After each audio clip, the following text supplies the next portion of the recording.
It's time for Twit This Week in Tech. Ryan Block from GDGT joins us along with Cédric Ingran and Patrick Béja from France. We're going to talk about the latest from Google. What's Google I.O. going to bring? We'll find out. Adobe's decided to stop selling software and only sell it by subscription. And YouTube has some new paid channels. What does that all mean? We'll talk about it this week on Tech. No! It's time for Twit. Netcasts you love. From people you trust. This is Twit. Audio bandwidth for This Week in Tech is provided by the new Winamp for Android, featuring wireless sync and one-click iTunes import. Now with free daily music downloads and full-length CD listening parties. Download it for free at winamp.com/Android. Video bandwidth for Twit is provided by CacheFly at CacheFly.com.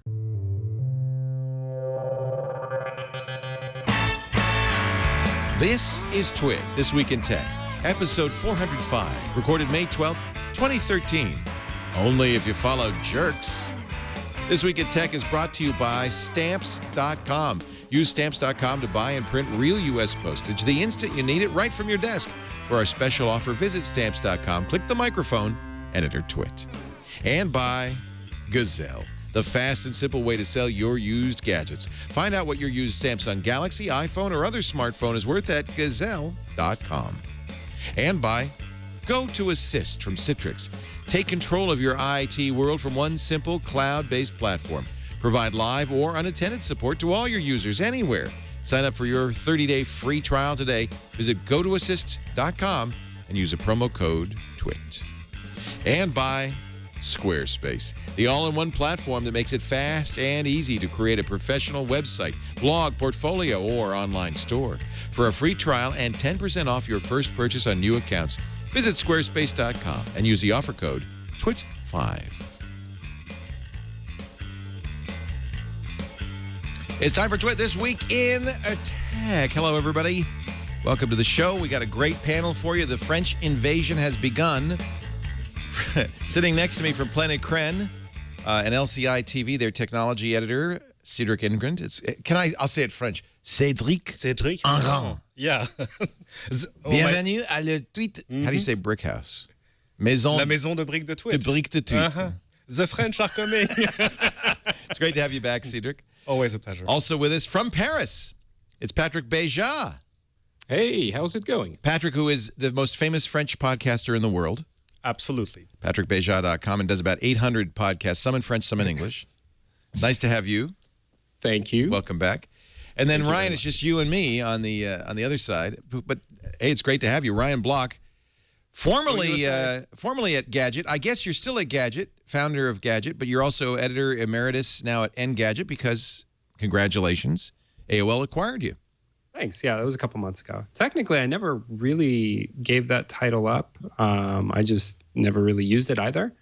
So now I have to, get the word out that I'm working on the Gadget stuff. All editor emeritus means is used to be editor, but that actually has some import. Yeah, it's like an honorary title. It's like an honorary editorial title. Are you going to be writing? I did occasionally contribute stuff. Yeah, so you'll still write a little bit. Yeah, I've got a piece that I'm working on that I'll have up in the next I think 1 to 2 weeks. It was about taking a road trip in a Tesla Model S down to Southern California. And it was better weather. Yeah. You survived. And Gadget, how is that going to change with the AOL acquisition? It's kind of to be determined. I think, more than anything specific to Gadget, AOL acquired us because we have, some know-how around some kind of key areas in the media space that they want us to help kind of beef up. And I think they have the right DNA receptors for what we do. So, if Gadget is around for a couple more years, I wouldn't be surprised. If Gadget eventually gets folded into Engadget, I wouldn't be surprised either. We're just going to kind of, figure it out as we go and do the best thing for both communities. Yeah, you pivoted a little bit with Gadget and made it really more about products and kind of an hot Rotten Tomatoes for products where you get reviews from real people and the critics' reviews and you have a score. And that does fit very well with what Engadget is doing. They're doing more of the longer form stuff, articles and so forth. So it seems like there's a natural pairing, actually. Yeah, I wouldn't be surprised if you see us starting to apply that model to some other verticals as well over time. Yeah. It's worked pretty well. Yeah. It's unique, and it's like, you know, we don't want to like be noisy, and there are plenty of sites out there to you know, do original product reviews and stuff like that. And you know, we find ways to add value that are not kind of in that exact same format. Well, congratulations. You Thanks. know, I mean, you left AOL, you left Engadget. Is it a little weird coming back, or are you happy to be back? Well, you're going to say you're happy because it'd be imprudent to say otherwise in politics. I would be honest. I'm actually having a lot of fun. Good. It is a very different company. It's like it is like literally a completely different company that just happens to have the same name. From when I left, it literally could not be any different from the inside out. Good. It's still a big company. It's still a big internet company, and you know, they're still figuring a lot of stuff out. But I'm actually really stoked to be able to kind of help them figure some of these things out. Must be fun. It's nice to have a big budget to spend. Well, I don't know how big my budget is right now, but spend it on this money. Yeah. So we're getting ready for Google I/O. I know Cedric's in town for that, and I presume you're going to be going to that, Ryan. I will be there for a little bit. We'll be there covering what we're going to do on Wednesday, which is, thank goodness, Google decided to consolidate what was 3 keynotes into a single keynote that we can actually cover. For 3 hours. It'll be long. Huh. It starts at 9, right?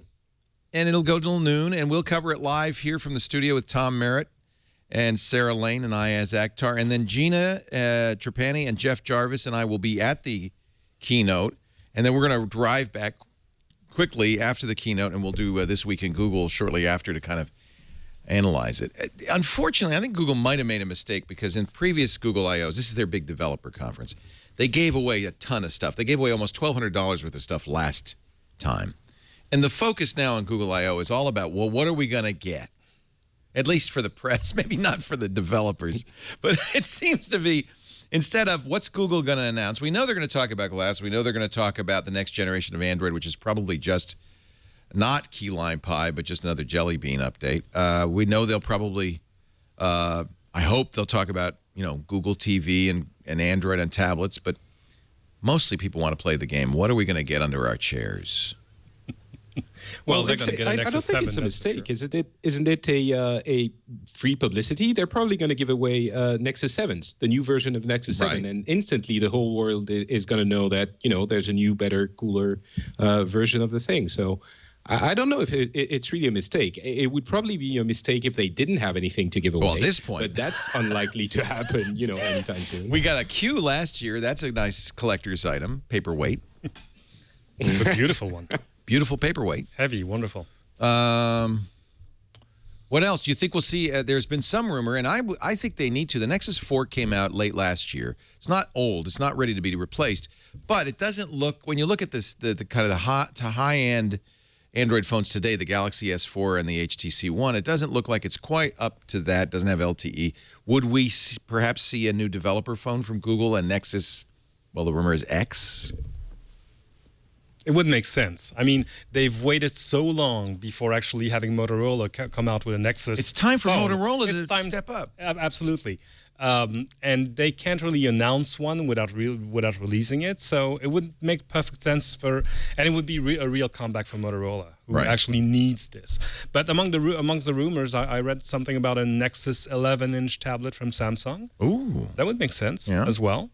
And of course, we need to know more about the glasses, although even Robert Scoble last week said, no, there's no way they're releasing the actual glasses this year. They'll talk about it. But Eric Schmidt kind of let that leak a couple of months ago. They had been saying late 2013, and he said no, not until 2014. And now they've all aligned behind that. That seems to be the consensus. And anybody who's played with glass realizes for this to be a consumer product, they need to do a little bit more. Well, they need applications. So they actually need to put it in the hands of developers. Do they? Because you can't... yeah, I guess. I mean... We were talking to Gina Trapani, who has hers, and she said, I put the New York Times on. I don't want to see headlines while I'm walking down the street. There's a limited number of things you can do with this device. I mean, they don't do everything. I mean, all we know right now is that the keynote is going to run 3 hours. That's a lot of time. That's a long time to talk. That's enough time to announce a bunch of stuff. Yeah, but Google also has a gazillion products, and it is their developer conference. So, with an Apple keynote, we know that it's going to be, it's very hits driven, right? Like all they really spend time announcing is either how many things they've sold or new products. And with Google, they have like a gazillion small new products that most of which, I think kind of get forgotten about pretty quickly. With a 3-hour keynote, man, they're going to have a really hard time keeping people's attention. You're going to forget about it before the keynote's over. Seriously. What did they talk about? Better take good notes. What about, do you think they'll talk a little bit about their gigabit internet initiative? It seems to me better than they had thought. They really initially said we're going to pick a city as a demo, and they've announced 2 more cities, and it feels like it's getting some steam. It's getting some headway. What is the French internet situation? Do you really want to know? Is it bad? No, it's actually really good. Yeah. In a way I don't want to know. It's cheap. It's as fast as DSL is fast. It's government sponsored.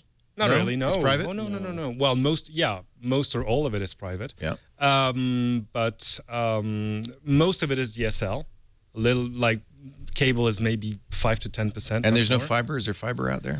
There is fiber, but it's taking a good long while to be rolled out because it costs a bunch of money. So basically what you get now in France for 30 to 40 euros a month is all-you-can-eat internet on DSL, plus TV, plus unlimited phone service. Well, that's pretty good if you get all of that. It's all-you-can-eat. What is the DSL speeds? Because in America, DSL speeds never really. They just kind of cap out. Sort of depends on how far you are from your what you call it PBX.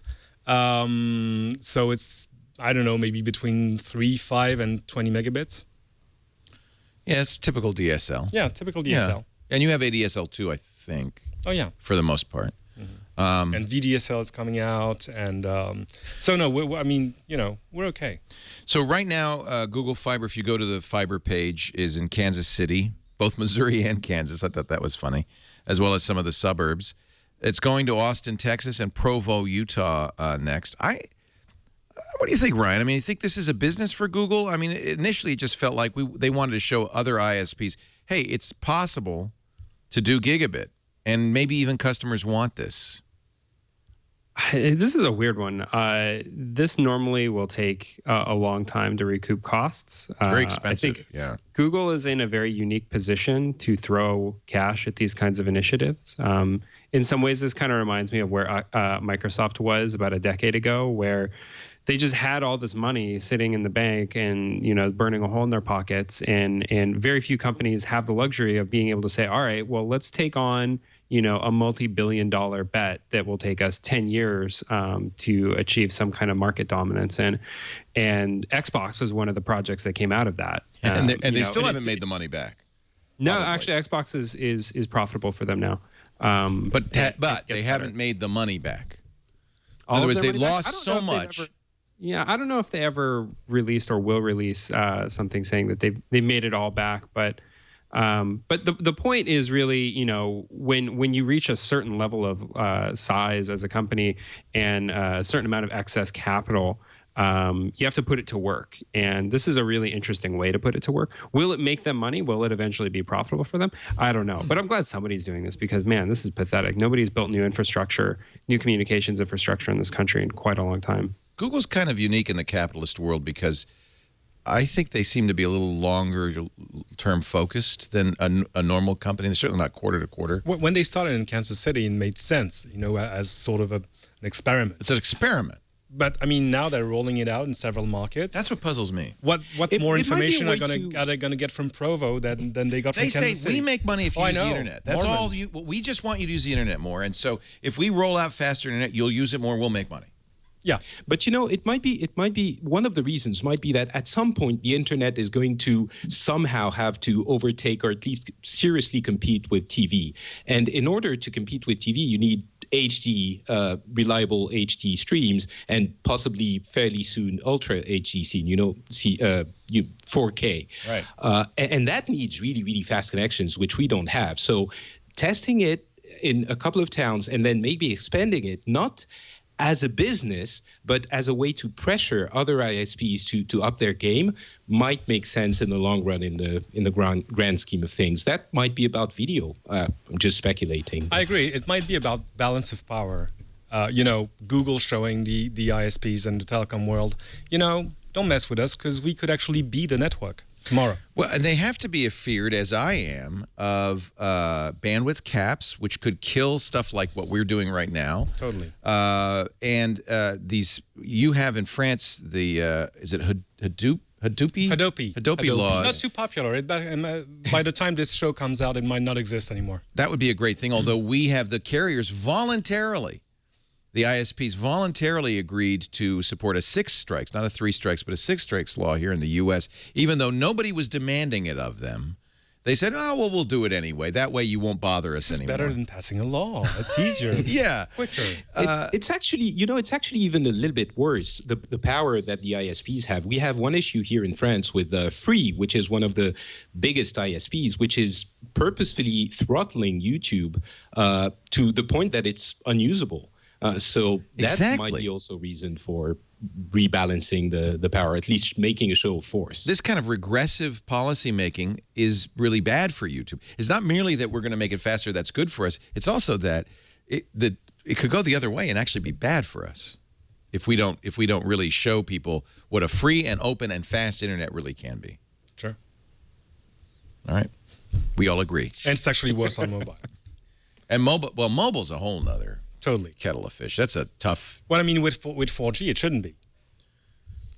I mean, it has to be a little more managed than, your DSL, fiber, and cable networks. But the cost is you have to get data, high-speed data, to each of these cell towers, right? But notice how, for mobile, people are just getting used to the idea that what they can do on the network is just different from the wired internet. They're not expecting as much. No.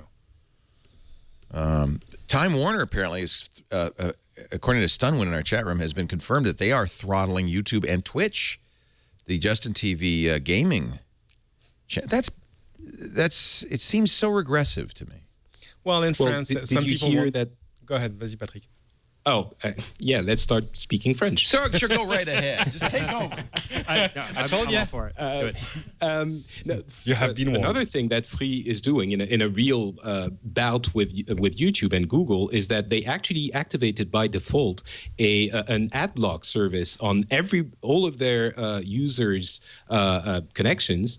And they ended up deactivating it because, they're not completely insane. They were logging the apps that we were using? No, they were blocking the ads. They were blocking? Ad block. I'm block. sorry. Okay. Yeah, I thought you said ad block. Apple block. Right in your DSL box. Enabled by default. If you want to... Whose ads were they blocking? Everyone's. Well, mostly Google's. Again, you can see why this is suddenly more than a hobby for balance Google, of right? power. It is absolutely, makes perfect sense. It should be more than a hobby. The thing to remember, though, is they're going to call it a hobby. They're going to keep calling it experimental, because the moment they say this is a thing that we're doing and it's a business for us, not only do they have to start meeting, market expectations in terms of, being a public company, but then they also have to actually deal with regulation in a very different way. Right now, they don't really have to deal with that regulation because they're having the cities come to them. They're saying, hey, we want to do this in your city. If you're interested as a city, come apply. And so now they don't have to deal with all the red tape. They can just kind of come in and do their thing. That's a really great position to be in. Obviously, it limits your rollout, but nobody else is doing this anyway. So what's the difference? Right. Well, and those who have tried, and especially cities who have tried to roll out their own public internet, have been thwarted by laws. I mean, as soon as Philadelphia rolled out free Wi-Fi in the town where Comcast is based, Comcast went to Congress and they made sure that this was illegal. You're competing with a free market by providing a good service. That's bad for our business. And you can bet that that's the next step. Is like, well, maybe we shouldn't we should got to do something about this Google guy. You're in San Francisco, Ryan. I noticed the other day. I was very impressed. Went to San Francisco with an AT&T phone. Was getting amazing LTE speeds. They've really upgraded their backbone. Yeah, they've been able to maintain a really great LTE. I remember the first week I had the iPhone 5 last year, and I was getting like 50, 60 megabits on it, and I was just blown away. I mean, that's actually faster than what I get at home on cable. I was at Ghirardelli Square with HTC One, got 50 megabits down and 8 megabits up. It's crazy. It's a great time. It's a great time to be alive. I don't think that's the case. You know, it used to be, well, that's the thing. I think in San Francisco, it was a real struggle when iPhones were so popular. AT&T really wasn't prepared for the amount of data that iPhone users used. And for the first 3 or 4 years of the iPhone, it was horrible. You couldn't, the phone didn't even work, let alone the data. And I think AT&T jumped. It takes a while, especially in San Francisco, to get through regulations, like several years to put up a new cell tower. So they probably started working on this in 2008 or 2009, and finally it's starting to click, and I think this is probably true nationwide. That's kind of interesting. It means it is possible as a mobile provider to give better high-speed internet than a land-based provider. It's incredible. Well, it all depends, right? It depends on how many people are on your mobile network, depends on where you are, and also depends on what your landline is. If your landline is Google Fiber, then you're always, well, not always, but your chances of getting better internet at home are far higher. Or Verizon. I mean, you know, Verizon was rolling out FiOS at it was estimated a cost of about $5,000 per new customer. It's very, very expensive because they have to retrench, they have to put fiber in the ground, and eventually stopped. They're not rolling out FiOS anymore. That's it. They're done with FiOS, right? There's no more new FiOS installations. So no, I think they've picked up rolling it out again. They did. Oh, good. I know that there are still people getting FiOS. I just don't think it's as aggressive. I mean, they advertise FiOS all over the new Iron Man movie. Really? Yeah. Like as product placement? Mm-hmm. Yeah. You mean like Tony Stark says, "Boy, thank goodness I have Verizon FiOS in my suit." Does he really? He not Verizon FiOS, but they show the branding, and then he talks about searching the Oracle Cloud. I don't even know what that is, please. Yes. No, I'm not going to see that movie. That's it. Seriously. The fun thing is when you watch the movie again. It was not my favorite. Sorry. The fun thing is when you watch the movie again 10 years later, it gets so lame. It's dated. It's like Wall Street. Look at my Sony Ericsson smartphone. I hate that. Yeah, especially, and then you look at those robot suits. Like, man, my robot suit's like way more advanced. Oh, that Tony Stark was nothing. No, I was watching. There's a Showtime show that I really like with Don Cheadle about management consultants, and unaccountably, everybody in the show is carrying a Nokia Lumia 920. Like, you never see those in real life. Anybody have a 920 here? No. But in the show, everybody has a 920. House of Lies. It's actually a good show.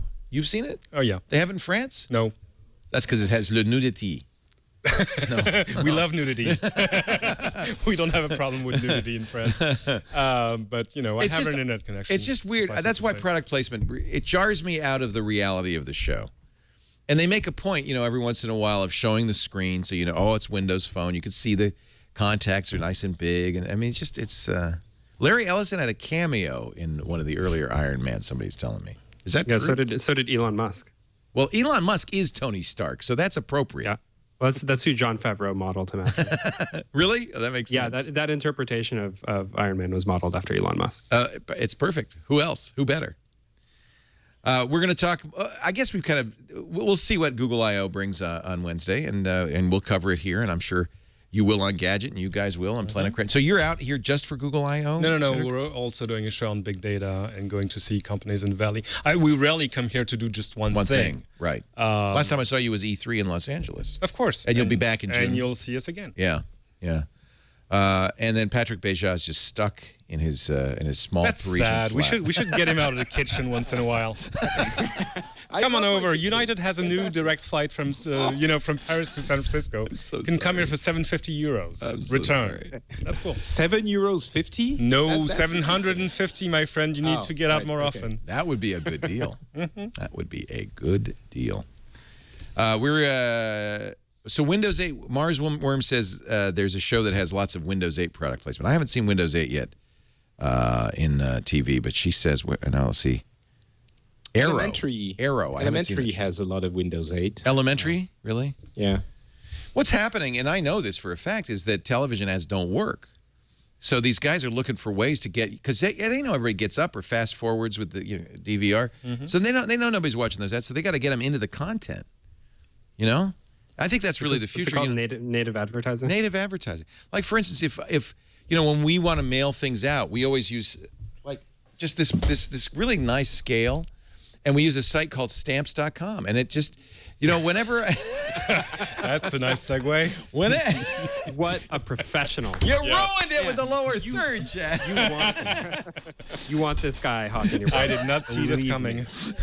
I really thought at some point that we would be doing like we'd be Coca-Cola, the refreshing break, and that never really took place. We tried some energy drinks. I wear Hanes underwear, but none of it really caught on until we found stamps.com. And then everywhere you go in the Twit Brick House, you see our stamps.com USB scale. Actually, we do use stamps.com.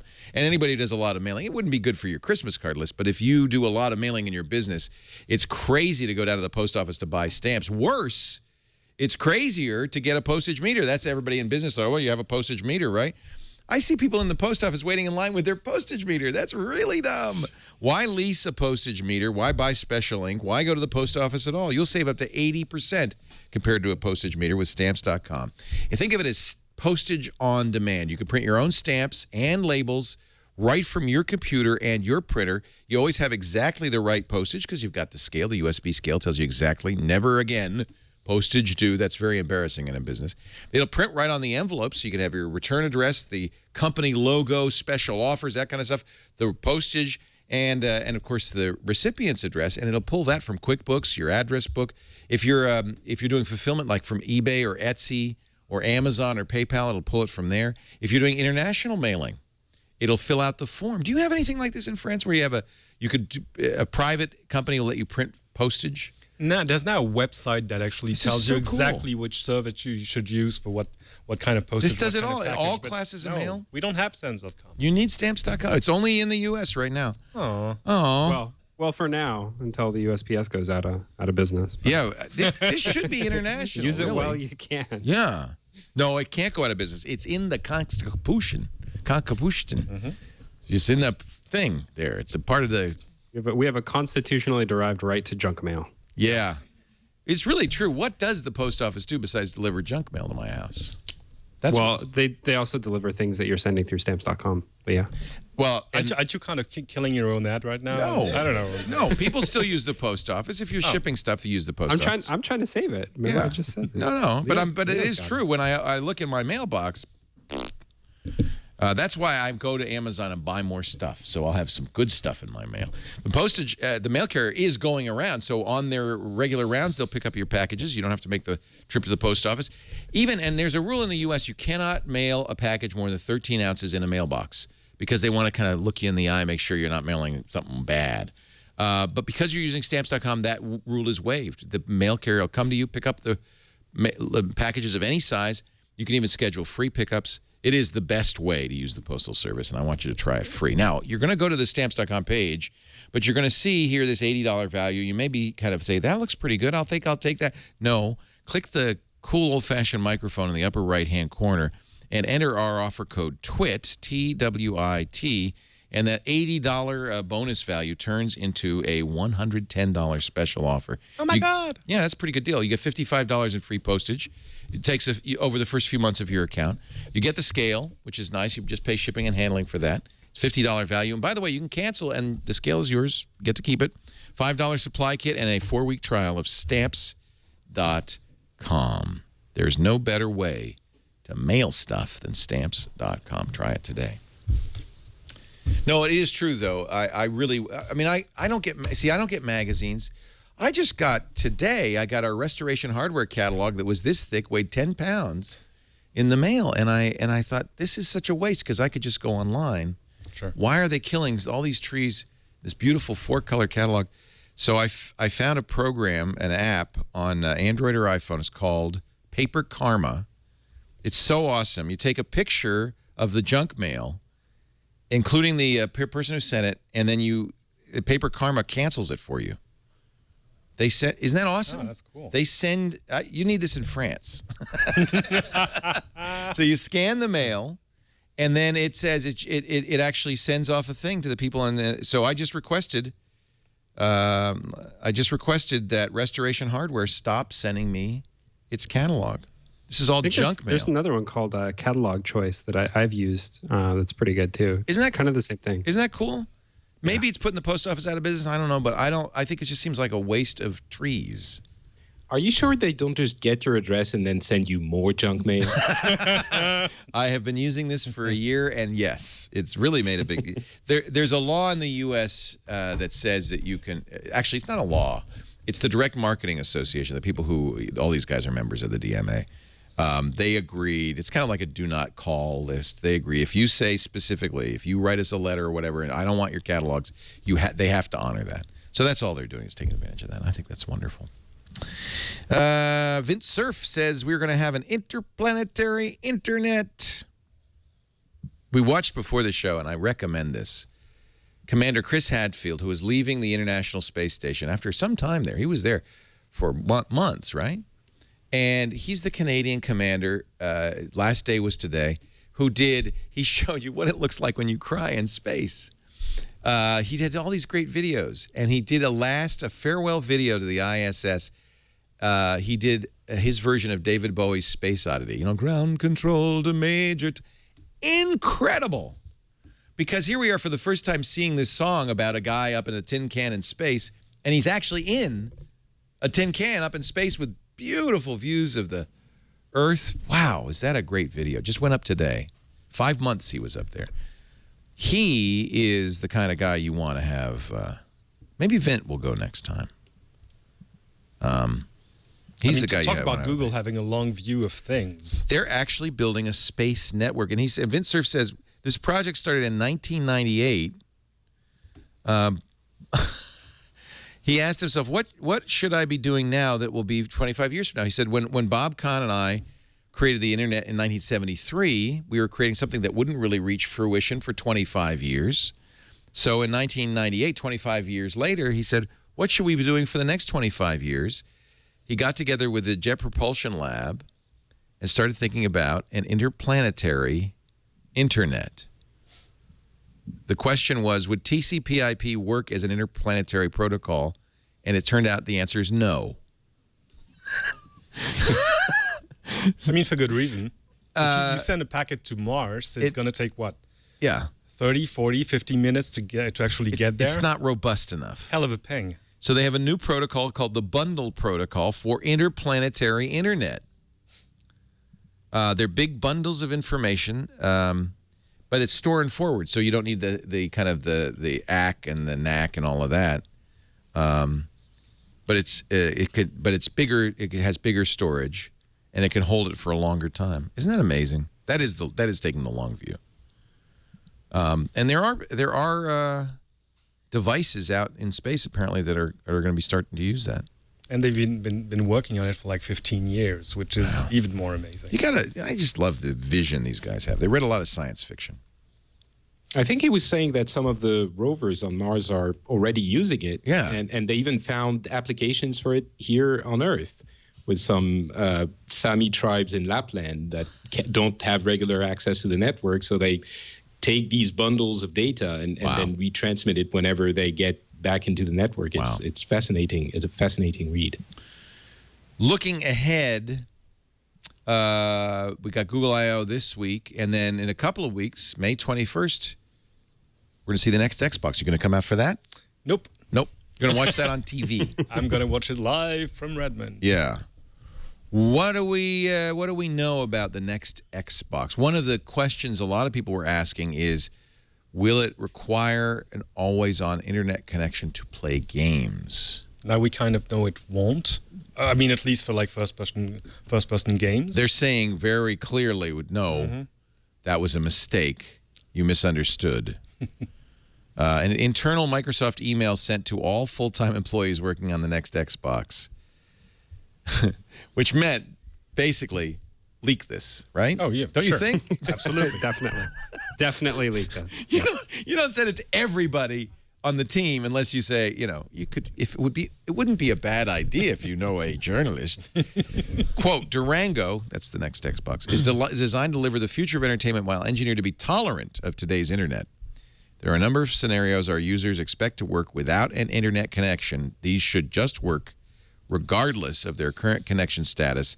including but not limited to playing a Blu-ray disc, watching live TV, and yes, playing a single-player game. That says right here, and yes, playing a single-player. It's like they want this to be released. So it will interestingly, Blu-ray. Xbox did not have Blu-ray. PlayStation did. Well, I mean, it's not like they're Does that going mean to resurrect HD DVD. Right. But too late for that. Yeah, that's right. Microsoft made the wrong bet, didn't they? They bet on HD DVD. Well, because they were I don't betting know. against Sony. Yeah, mostly. that's what that was. It wasn't that they were betting heavily on HD DVD. It's that they just want to disrupt Sony's game plan, and they did for a couple of years. They made Sony's life hell. Not just Sony, the rest of us, right? 'Cause Well, yeah, sure. But I mean, come on, it's Microsoft. right. You ever used Windows? I'm using it right now. Much to my chagrin, but I'm Sorry, I know the chat room is going to. On a very nice machine. I have No, to this say. is I've shown this before. My Acer S7 is very thin and light and beautiful. And I really wanted to use Windows 8 and give it a full chance, but it is still a little bit tetchy. Microsoft says we've sold 100 million of them. What do you want? And in fact, Well, that's actually a good question. What do you want? I don't understand why people dislike Windows 8 so much. There's this whole thing about the menu screen, which is really the start screen, which is really the start menu expanded. So how is it so much worse that it's become unusable because it takes the whole screen? I'm not sure I understand what's so bad about Windows 8. do you use it, Patrick? Not as my main machine, but I have. That's it why on you don't the understand Mac. what's so bad about it. If you used it, if you had to force yourself, as I did, to use it. Okay, but explain. You can tell me. You're the tech guy. Patrick, I can tell you. I don't have to go through that. So I consider myself someone who should be able to get around an interface. I mean, there are very few interfaces I've ever not been able to get around. I sat down to my wife Veronica's Windows 8 machine because I had to change. It's a long story. First of all, why is Veronica using Windows 8? Is she like Windows 8? She uses it for gaming. She has a gaming PC. Oh, of course. I do too. Yeah. Of course, yeah. So yeah, that's her primary. She doesn't really. You can't I don't play think she uses Skyrim it. and BioShock Infinite on a Mac. Yeah, I don't think she really uses it for anything other than that. So anyway, she was gone. She wasn't around. I was all alone with a Windows 8 machine. I had honestly, it's kind of weird to think that I had never used one before, but I had, and this is a couple months back. And so I sat down and I tried to use it, and I had no idea how the gems system worked. I had no idea how to basically get around the start menu. The start menu is gone. I was just completely befuddled by it, and I left feeling more frustrated in about 10 to 15 minutes of using it than I've ever felt using any piece of software in memory. I mean, I literally could not think of a time I was more frustrated using anything. And yeah, okay, maybe it's because I have these preconceived notions about how Windows should work. But the reality is, if somebody who's been using Windows for the last 20 years is having this hard of a time just doing basic discoverability around the operating system, there's some serious issues there. You know, every time we bring this up, and I bring it up a lot, we'll get people say, I don't know what you're talking about. I use Windows 8. I love it. It's great. I haven't had no trouble with it. Many people say, give it a little time. You will learn how to use it in a half an hour. But I'm with you, Ryan, and I've been using it for 6 months now. And it's not that I don't know how to use it. I do. But it's not. What it feels like is this kind of mishmash hybrid between a touch-based tablet operating system and a desktop operating system. It's as if Microsoft couldn't make up their minds. I think they wanted to, and I think they're going to try to move the world towards touch-based tablet operating system, a Windows RT style. But even on RT, they could not bring themselves to abandon the desktop. And they're right, because the majority of Windows users in business, at least, are using the desktop. That's what they want. I felt really dumb. I mean, it made me feel dumb. It made me feel like incompetent. Yeah. It made me feel like what business did I have using a computer? It was just not. It was not positive. It left me feeling like I never want to touch that again. It made me feel negative about myself, and that's kind of a weird thing for a computer to do. But it did. It happened, and again, that's not something that really happens very often, and especially not in my world where I play with everything. Right. There is this trend, and I think it's a bad trend. I mentioned this before, where companies are starting to tell people, no, get over it. We're going to tell you how to use it. And in this case, what Microsoft has said, well, we're going to give you an update, Windows Blue. I don't think they've actually said this, but the rumors are strong that Windows Blue will include 2 features that people have been begging for. One is boot to desktop. So that you don't boot into this Metro start screen. You boot into the desktop you're used to from Windows 7. And then a start button, not a start menu, but a start button on the desktop that when you click it brings you to the Metro start screen. And I think they're hoping that will get over at least some of the problems. The reason this comes up, and we've talked a lot about it, but Frank X. Shaw, who is, and this is the weirdest corporate title I've ever heard of, Corporate Vice President of Corporate Communications. That tells you a little bit about Microsoft. No, I mean, corporate Vice President is a rank. It's a rank. And then, yeah. So he's a Corporate Vice President of Corporate Communications. I mean, Ryan's not old enough to remember, but AOL used to have a Vice President of Cool. Yeah, that's better than the late Corporate 90s. Vice President of Corporate Communications. But anyway, yeah, so you're right. It's a rank, but it sounds like he works at the Department of Redundancy Department. It's just it's a little strange. Anyway, he says it's not a soda pop. He says, and this almost feels like he's begging, Windows 8 is a good product, and it's getting better every day. Unlike a can of soda, a computer operating... I didn't compare it to a can of soda, but anyway, apparently somebody has. Unlike a can of soda, a computer operating system offers different experiences to different customers to meet different needs. I'll agree with that. While, and this is if you listen carefully what Microsoft's up to, moving the entire industry toward an exciting future of touch. It's embarrassing to hear them actually, explain to you why this should be good for you. This is good for you. But it's not soda, it's carrots. But I mean, I want to encourage this. I want to encourage Microsoft to actually try new things and not just do Windows 8 that's like Windows 7 repackaged. Yeah. So, of course, Windows 8 very much feels like a transition, hardware-wise and software-wise and interface-wise. I guess Windows 9 will sort of homogenize all that. Well, at least we can hope. In a world, he says, where everyone is a publisher, there's a trend to the extreme. In a world where those who want to stand out opt for sensationalism and hyperbole over nuanced analysis. In this world where page views are currency, heat is often more valued than light. Stark black and white caricatures are sometimes more valued than shades of gray reality. He's saying, bloggers are going after the page views, and so they make things be... And so he says it's been a week like that. And who are the 2 sources that have been, going for the page views? Stark, not true. The Economist and the Financial Times. He uses as the examples of 2 publishers. And then he says, but Gizmodo got it right. He says, don't listen to these people on the edges like the Financial Times and the Economist. Listen to the center. In the center, listening to feedback and improving a product is a good thing.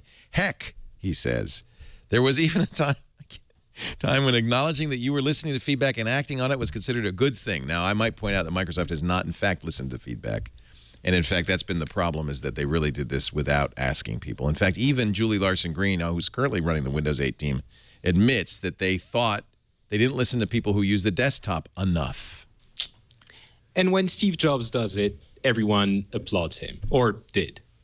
Yeah, I mean, that must be what's going on within Microsoft. They're like, oh, boy, I mean, Apple's been telling people what's good for them for years, and apparently people enjoy that, and we've tried it, and and this is the feedback we get. But this whole blog post is weird. Here. It's a very weird blog post. He ends with a link to this Gizmodo article that says, don't stop believing. Dear Microsoft, don't bail on Windows 8. But come on, you have to admit that a lot of bloggers and the tech press in general has been not very happy with Windows 8. Maybe, rightly so. With cause. Okay, I agree. But then if we look towards the future a little bit, let's say that they do come up with, these changes in Windows Blue this summer. Do you think this changes the system enough? And do you think we will get people saying, finally, now, we have a decent Windows? Because I think that might happen. That might be really. Okay now. With this, we've all seen this. We've all seen this movie before. Look at 8 to 7, and then 7 to Vista, and then Vista. I mean, it's just every time they release a new Windows, it's incrementally better, but in many ways, often worse. And I just don't see it. And Paul Theron, our Windows weekly host, did point out that had Microsoft done nothing, had Microsoft ignored touch and just said, here's Windows 8, it's like a lot like Windows 7, only better, we would have all been saying, whoa, Microsoft's lost their mojo. Exactly. They're not keeping up with the future. They're not recognizing. But I just feel like this is not the right answer. Maybe I admire them for trying. It feels a little like what the Japanese used to do when how do you design a Toyota? You do innovation by you put 12 people around a table and they all have to agree on the list of features and then they just send it out to the engineers to build it. That's what it feels like right now. It needs to be streamlined in a way, or maybe I don't know. Maybe when it's installed, it needs to be something for PCs and some things for touch interfaces. But I'm really actually eager to see what Windows Blue is going to bring, especially since what I have at the office is still Windows XP. Well, I'm also curious how much they're going to charge, if they're going to charge, or if they're going to say this is for an just upgrade. They'll give it away. They have to give it away. They have right? to give it away. I think it's a 0.1. Yeah. I'll tell you, here's what I'm interpreting from this blog post, and another data point is that Microsoft is actually very nervous right now. Mm-hmm. Their PC sales are dropping off. Yes, they sold 100 million copies. That's not how many they wanted to sell or hoped to sell. There's a softening of the market, and I imagine the OEMs like Lenovo and Dell are also saying to them, guys, we're having a hard time selling this They stuff. had big hopes. So the other data point is that Bill Gates is now normally Bill does not talk about Microsoft. Bill talks about his initiatives in Africa, his charitable enterprises, his philanthropy. Rightly so. That's his focus. They got him on CNBC saying how great the Surface was, and I really think that the fact that Microsoft has clearly gone to Bill and said, Bill, please, can you make some appearances and shore up Windows 8? He said tablets are growing in popularity and, quote, it's going to be harder and harder to distinguish products that are PCs versus tablets. He says the Surface brings the portability of the tablet but the richness of the PC. That's Microsoft. That's the core of what Microsoft's trying to accomplish, right? He also said, this is where he went off. It went too far. Of people using iPads, a lot of those users are frustrated. They can't type. They can't create documents. They don't have Office. So that's why the iPad is such a flop. That's a bit Bill-centric. Yeah. And by the way, the only reason it doesn't have Office is because Microsoft has not shipped Office for the iPad. That is a very good point. Actually, I hadn't really thought of it in that way, Leo. Yeah. We didn't give them Office. Yes. Yeah. We didn't give them Office. Weren't they We didn't build supposed to? Office for the platform. Yeah, now They the were talking latest about it. is they won't have it till later in 2014. It's going to be more than a year off. And that's probably so Bill Gates can say that kind of things. Yeah, but it's a little bit self-serving. Okay, I'm pointing it out. Okay. Anyway, I wish Microsoft well. We need competition. Apple is, by the way, and for those who say I'm an Apple fanatic, Apple isn't necessarily any better. They're more and more imposing. In fact, they're what they're famous for, imposing their vision of the world upon the rest of us. And I'm not sure that. Well, we'll have to see what the next version of OS 10 brings. But OS 10.8. Mountain Lion brought a lot of iPad and iPhone-like interfaces, including full screen, to Macintosh. Yeah, and there was a lot of stuff there that was crap. Yeah. Like the full screen app launcher, like, come on. It's so Nobody uses that mission thing. control. Yeah, that's what drives me really. crazy about people who like cry fanboys. Apple makes mistakes all the time, and they get called on it every bit as much, if not more. And the mistakes that Apple makes are, in the grand scheme of things, so much more minor, and they get so much more blown out of proportion. But that's fine. I mean, that's expectations are also different for Apple, and they know it. Well, and to make this fair, yes, Microsoft's not making Office for the iPad, but Apple's not making iTunes for Windows 8 either. You can run iTunes as a desktop app, but no Metro app. And Microsoft says, this is Tammy Reller, CFO at Microsoft, you should not expect an iTunes app on Windows 8 anytime soon. She says, the welcome mat has been laid out. It's not for lack of trying. Apple's doing the same thing right back. Now, let's be fair. Apple isn't making iTunes for Snow Leopard either. They're not really, true. They have not rewritten iTunes in a decade. It is bloated. It's gross. It's ugly. It's old. It's just, it's a mess. And the fact that they wouldn't be rewriting that for Windows anytime soon is, I think, indicative of how they view iTunes, which is too bloated to save at this point. Yeah, but on the other hand, you kind of need it. This is a great cartoon that kind of this is not it. Wait a minute, that was not it. There's another one. Remember did anybody see the cartoon, the upgrade path for a PC, for a Mac? Oh, I'm gonna see if I can find this. Where you buy an iPod, and then the iPod says, "Oh, you need the latest version of iTunes." So you try to download the latest version of iTunes, and iTunes says, "Oh no, you need to have Snow Leopard." And Snow Leopard says, "No, I won't install on this Macintosh." So in order to use this iPod, you now had to buy a new Macintosh so that you could run Snow Leopard, so that you can run iTunes. Pure genius, I say. Actually... oh, you think it's accidental? No, I think it's exactly what Ryan said, which is that Apple is just, there aren't enough good engineers in the world. Kids, go out and get a job programming. It's what I said, except I think I said snow leopard, and I meant to say lion. But lion. Whatever, you get the point. Lion. The point is that it hasn't been written in any of OS X's modern UI frameworks in quite a long time. Not that Linux is any better, because that Unity desktop really sucks. There. Now we've covered it all. Gonna go back. Our only job is to represent users, real users, and say, look, this should be better. And if somebody doesn't tell the computer industry, you can make this better, this should be better, this should be easier to use, who's going to do it if not us, right? That's our job. And Gizmodos, apparently. And apparently Gizmodos. Let's not talk about Gizmodos. Please, Microsoft, don't quit.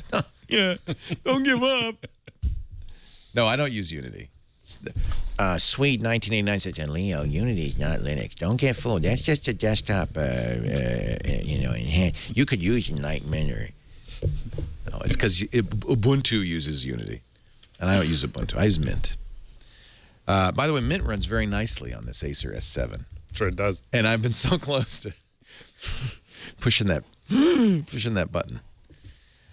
This episode of This Week in Tech brought to you by our friends at Gazelle. We were measuring phones. Got the Galaxy S4. Very pretty phone. Very nice. Maybe you'd like to take that Galaxy S3 and upgrade that to a Galaxy S4. Good idea, Leo. The time to do that would be now, while that Galaxy S3 has any value at all. Mm-hmm. But maybe, you said that you've got an S4 waiting for you in France, but maybe you want to just kind of check out how much that Galaxy S3 could get you right now. Go to Gazelle.com. Their 30-day quote means that you have time. Lock it in now, though, because if you wait, that S3 is not getting more valuable. I can almost guarantee it. Let's just see. Tell me a little bit. It's an unlocked S3? Yes. Samsung Galaxy S3, factory unlocked. Mm-hmm. These are the only factory unlocked. Blah, blah, blah, blah, blah, blah. Here it is. And is it the GTI 9300? Absolutely. It's not the Mini. No. No. And what condition would you say that's in? It's good. It's good condition, says Cedric. By the way, if it's better than good, how'd you do that so fast? I'm still clicking buttons, and he's already got it. $160. That's pretty good. Here in the States, you're only $40 away from getting your Galaxy S4. With a 2-year contract. Oh, you want unlocked? You know how much I paid for this? No. $700? $800. Oh, my goodness. But at least I had some help from Gazelle. I took all my old phones. See, if they're sitting in the drawer, they're not worth anything. Getting dusty, no. So take your old stuff, go to Gazelle, get a quote. iPhones, Galaxies, Blackberries even, iPads, iPods, MacBooks. Get a quote. They pay the postage on anything worth more than $1. They'll wipe the data off it for you. They'll even look at the quality. And if you say, hey, it's good, and they say it's excellent, they'll actually give you more money. I've never heard of any company doing that. $150 for your old iPhone 4, not even the 4S. 16 gigabytes. Unbelievable. Would they buy a Z10? You mean the new BlackBerry? Yeah. You ready to sell it already? Well, I'm not ready to use it, so... Yeah, I had a Z10. Yeah. That's, do they have the Z10? They probably do on there. It's pretty new. No, they don't. They only have the bold. The bold. GAZELLE.com. They've paid over $100 million to over 500,000 customers in the last few years. By the way, little pro tip. You can get a check, PayPal, but I would recommend getting the Amazon gift card because they bump it 5%. Get some money for that stuff. Look, $200 for that third generation, not even the third generation iPad, 32 gigs Wi-Fi. is actually kind of a fun game to play. How much is the crap in your closet worth? Gazelle.com. And they do have the Z10. They do. Yeah, they do. I'm calculating. $237. I'm rich. Laughing all the way to the bank. No, you know, if I think if you're in the BlackBerry world, the Z10's fine. I'm looking for the Q10. The Q10. I think you want a keyboard. Absolutely. Because that's the kind of guy BlackBerry guys are. There's never been a better keyboard than the BlackBerry keyboard. Have you played with the Q10 yet? Well, imagine a Bold with a touch screen and a new system. I like the new OS. But I'm just not. I haven't used a BlackBerry since 2007 when the iPhone came down. Mm-hmm. That was the end for me. It was like, okay, see yous. But then I thought there was no market for that. But then I found myself in a flight to New York, and when we landed, the 6 guys on my left all whipped out BlackBerries. Yeah. So I was like, there is still a market for that. Government, businesses, absolutely. And people, even kids who are into the BBM, if you're in the BlackBerry Messenger world, you're locked in. You're locked in. You got to have a BlackBerry. So, let's talk a little bit of Apple. Lots of Apple rumors. We are kind of. Isn't this when the iPhone? Ryan, you followed this. Isn't this when the iPhone would be announced right about now? June June iPhone month? It used to be June. Last year they bumped it into the fall. Oh, that's right. So they'll probably keep on doing the fall revisions. What we'll get is new iOS at WWDC and probably new OS 10, but definitely new iOS at WWDC, and then that will launch on the new device this fall. Rumors for Apple stuff are notoriously terrible. But we are starting to hear iPad mini Retina rumors. That would make sense. But I mean, the fact that WWDC opens on the day when E3 opens. It's the same day? It's the same day. Oh, wow. So how much can we expect? Oh. They must know that all the press will be covering gaming, right? I don't know. Or they just don't care. Or they don't care. Might be No, never attribute to malice what can also be explained by incompetence. Or I guess in this case, just inability to plan. These things get booked years in advance. Yeah. To book the Moscone Center for a week, that you book that years in advance. It's just poor coincidence. There are a lot of trade shows that happen. Yeah. It was bound to happen at some point. Why is it, though, that they don't announce the date? Even though they must know the date, they don't announce the date till later. I guess they want to wait for tickets. I don't understand it. Yeah, I don't know. I've never planned an event of that scale, but I know that there are definitely reasons not to. I mean, we don't even announce the Gadget Live dates when we know what they are. Oh, really? Sometimes. Why not? Wouldn't you want to let everybody know? What I was going to say is because there are sometimes like last minute event venue changes that happen. Wow. We've had things where 3-4 weeks in advance, they'll bump us like a day or two, and then we have to scramble to. Just all kinds of crap happens. I have no idea why, but sometimes it's best to hedge. Superman in our chat room says, "Oh no, Leo, you got it wrong. Apple will get all the coverage, and that'll hurt E3." Well, but I mean, I don't know. E3, we got a new Xbox, we got a new PlayStation. If you're a tech reporter today, what do? You know there's going to be a new Xbox at E3. Right. You don't know what's going to be at WWDC. If it's just an update to iOS, then you book your ticket to LA. But you don't know. No. So you're stuck. Well, you know there will be a new Xbox to touch and play with. I think E3 is going to be the big show this year.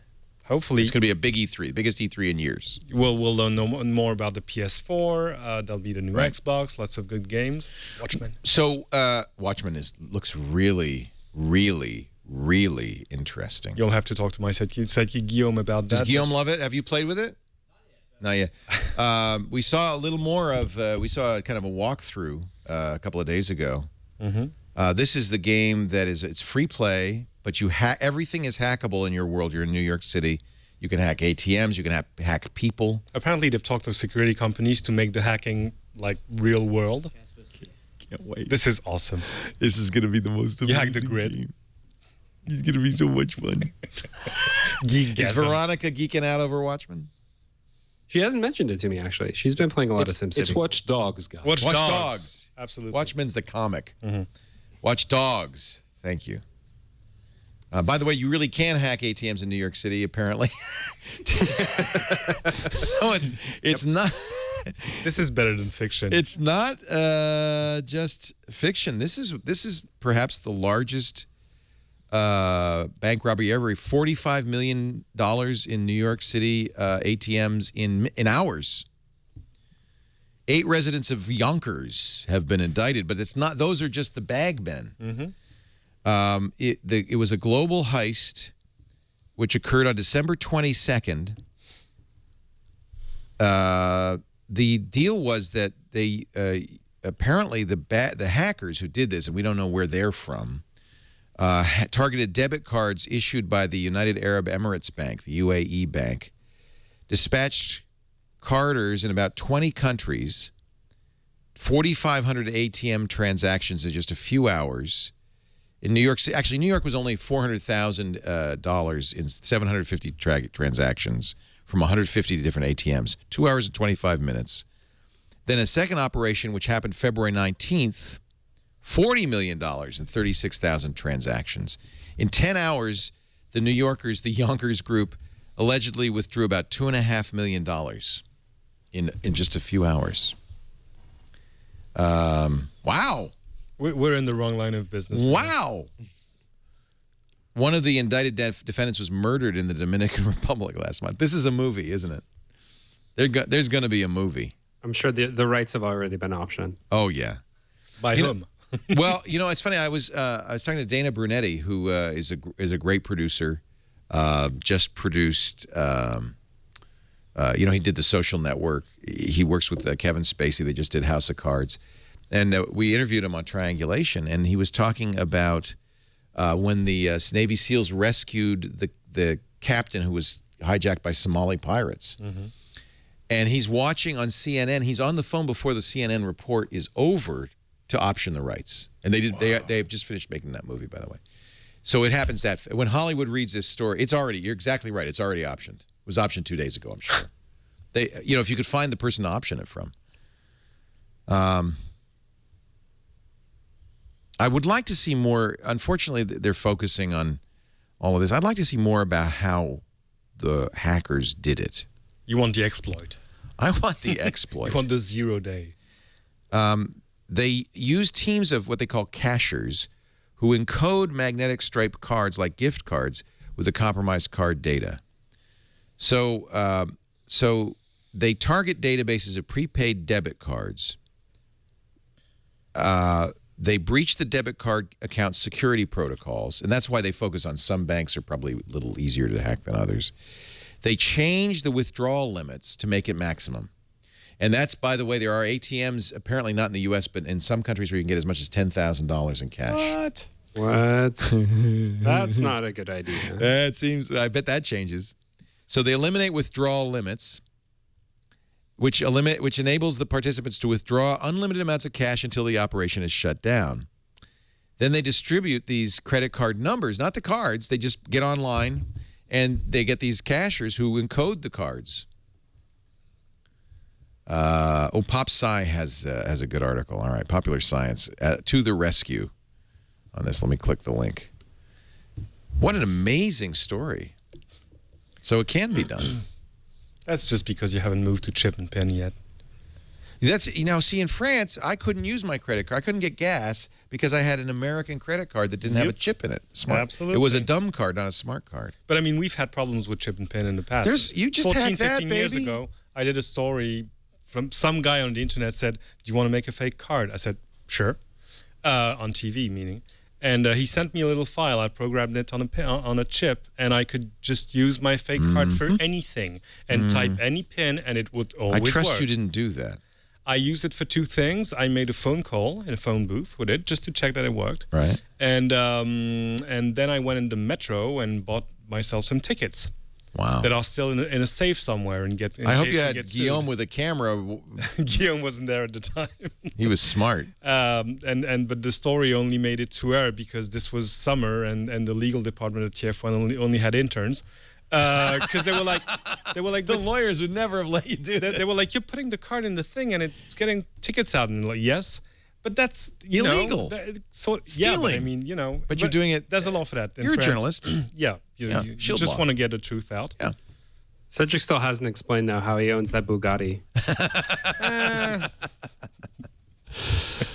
All righty. Nokia Lumia 928 is now official. We've seen the ads. It'll have pure view. It'll have optical image stabilization, a Carl Zeiss camera.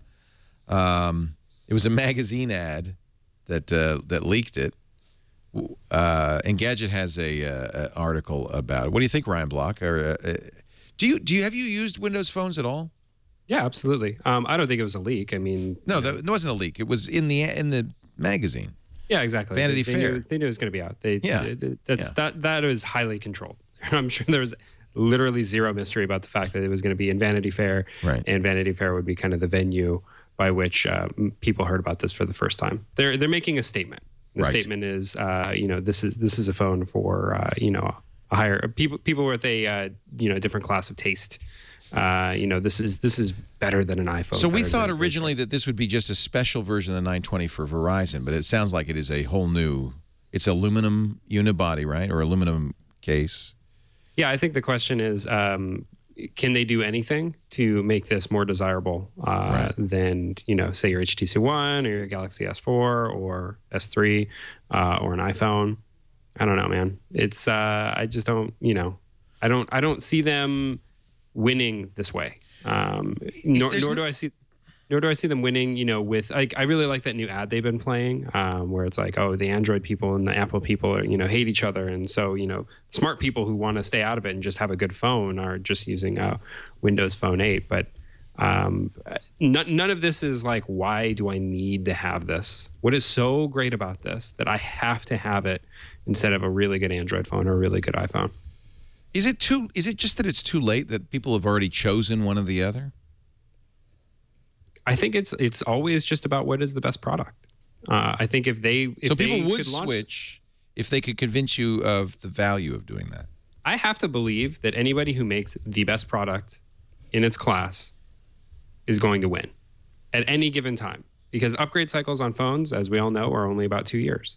Yeah. I have no problem switching to a Windows phone. It's just, okay, so there are some app issues there, right? But platform is not so much better or so much more efficient or easy to use that it's worth the switching cost. Right. It's that old thing of incremental. Even if it's marginally better than something that already exists, you're not going to make the effort of switching. I don't think the game is over, and it's going to be Android and iOS until the end of times. But someone has to come up with something that makes you want to switch, which is different and new and exciting and interesting enough, or just simply functional enough that is going to convince you. And clearly, Windows Phone 8 is not that. Is it the ecosystem? I mean, they announced this week that there are 145,000 apps now. That should be good enough. There's a program I'm going to download called Switch to Windows Phone. In Android? Yeah. And the point of it is you run this app and it tells you how many of your apps that you're using on your Android phone are available on Windows Phone. Pray tell, do you have the same app for iOS? Just kidding. I don't know. Look, switch to Windows Phone. Let me open it and just see. It'll go through parse my apps. License terms. Thank you. Yes, I agree. We're here to make your switch to Windows Phone as quick and easy as possible. Thank you. It's really, really nice of you. No, continue. We're checking the Windows Phone Store for your apps. We'll let you know which ones are available. So I guess this might take a while. So, yeah, once again, who's going to... It's a nice effort, and I applaud, Microsoft for doing something like that. It's inventive. But who's going to go through the trouble of doing that? And if you're going to get the apps that you have on your Android phone anyway already, why would you go and seek out a different system, a different phone, switch everything? Well, it reassures some people. I mean, at least some people. So it's found we matched 80% of your apps in the Windows Phone Store, including these favorites, and it's showing the different favorite apps here. Next, we'll save the full app list in the cloud and send you instructions on how to get the apps on your new phone. This you got to admire them. It's going to be stuff like this that will might help people over the hump. Sure. Because that's one of the fears. It's like, oh, but am I going to have Dropbox? Right. Am I going to have this and that? Unfortunately, now I have to sign into my Microsoft Is there a account. Kindle reader? This addresses one of two. Sorry, go ahead. Go ahead, Ryan, please. Well, I was going to say this addresses one of two problems. The first problem is how many of the apps that I already have are on this other platform, and that's a big problem. That's a big fear. Yeah. But to me, the bigger problem is the next cool app that comes out. Where's that coming out first? Well, Right. it's probably coming out for iOS. There's there's a possibility it's coming out for Android. There's zero possibility it's coming out for Windows Phone. Unless it's Microsoft Office, Or Skype. right? But the what you're saying, Ryan, is completely true. It addresses that question of does that platform have the apps I want? But in order to even ask yourself that question, you need to want that other phone, right? So you need to be half convinced already. And I don't see these phones doing that, unfortunately, for Microsoft. Well, the pure view photo things on the latest Nokias are, if you see what it does as a camera, it's absolutely beautiful. And that's the point where you actually ask yourself the question. It's like, can I really switch? Will it have my apps? I guess the point of all this is just to reassure you. It's like, yeah, it's fine. You'll live. I wish it showed me what apps it doesn't DSLR have. quality. It's almost SLR, really? No, that was a terrible joke about how they kind of faked that demo. Yeah. Oh, that's right. They use an SLR. Yeah. I have to say the HTC One has a really nice camera. I mean, it does a very nice job in low light. I would say it's as good as. How's the camera on the S4? Not so good. Oh, really? Well, it's okay. It's not horrible. It's pretty good. It has a lot of weird modes. Oh. A lot of weird. Too many options. Yeah. Feature creep. Well, you don't have to use those options, I guess. By the way, I'm sorry. I'm logging into my Outlook account so I can save the list of apps. This is like 18 steps later. I gave up a long time ago, but for you, I'm going to finish this. I now have to get an email verifying that this phone is, in fact, part of my phone. Outlook. Oh, yeah. We'll just move on for the time being. Oh, by the way, one other point about 145,000 apps. That sounds good, but it's only 5,000 more apps than the last time they mentioned this a few months ago. So it's not growing super fast. It doesn't could matter. be 1,000 as long as the right 15 you want are in Right. there. No, you're right. So That's why I almost wish you would say what it doesn't have. exactly. Microsoft rumored to be looking at buying Nook. Microsoft made a big investment into Barnes & Noble Nook platform. Several $100 million, as I remember. It was a significant investment, causing us to joke about Microsoft releasing a Wook, a Windows-based Nook. Now they're offering $1 billion to buy this business. This is odd, given that the Nook is, in fact, showing a real erosion. It can't be for the hardware. Well, I have a theory about this. Microsoft and Barnes & Noble, by the way, are not confirming. But when they get the Nook, they get more than the Nook hardware. They get Nook Media, which includes, interestingly enough, the e-textbook business and a bunch of stores in colleges. Ooh.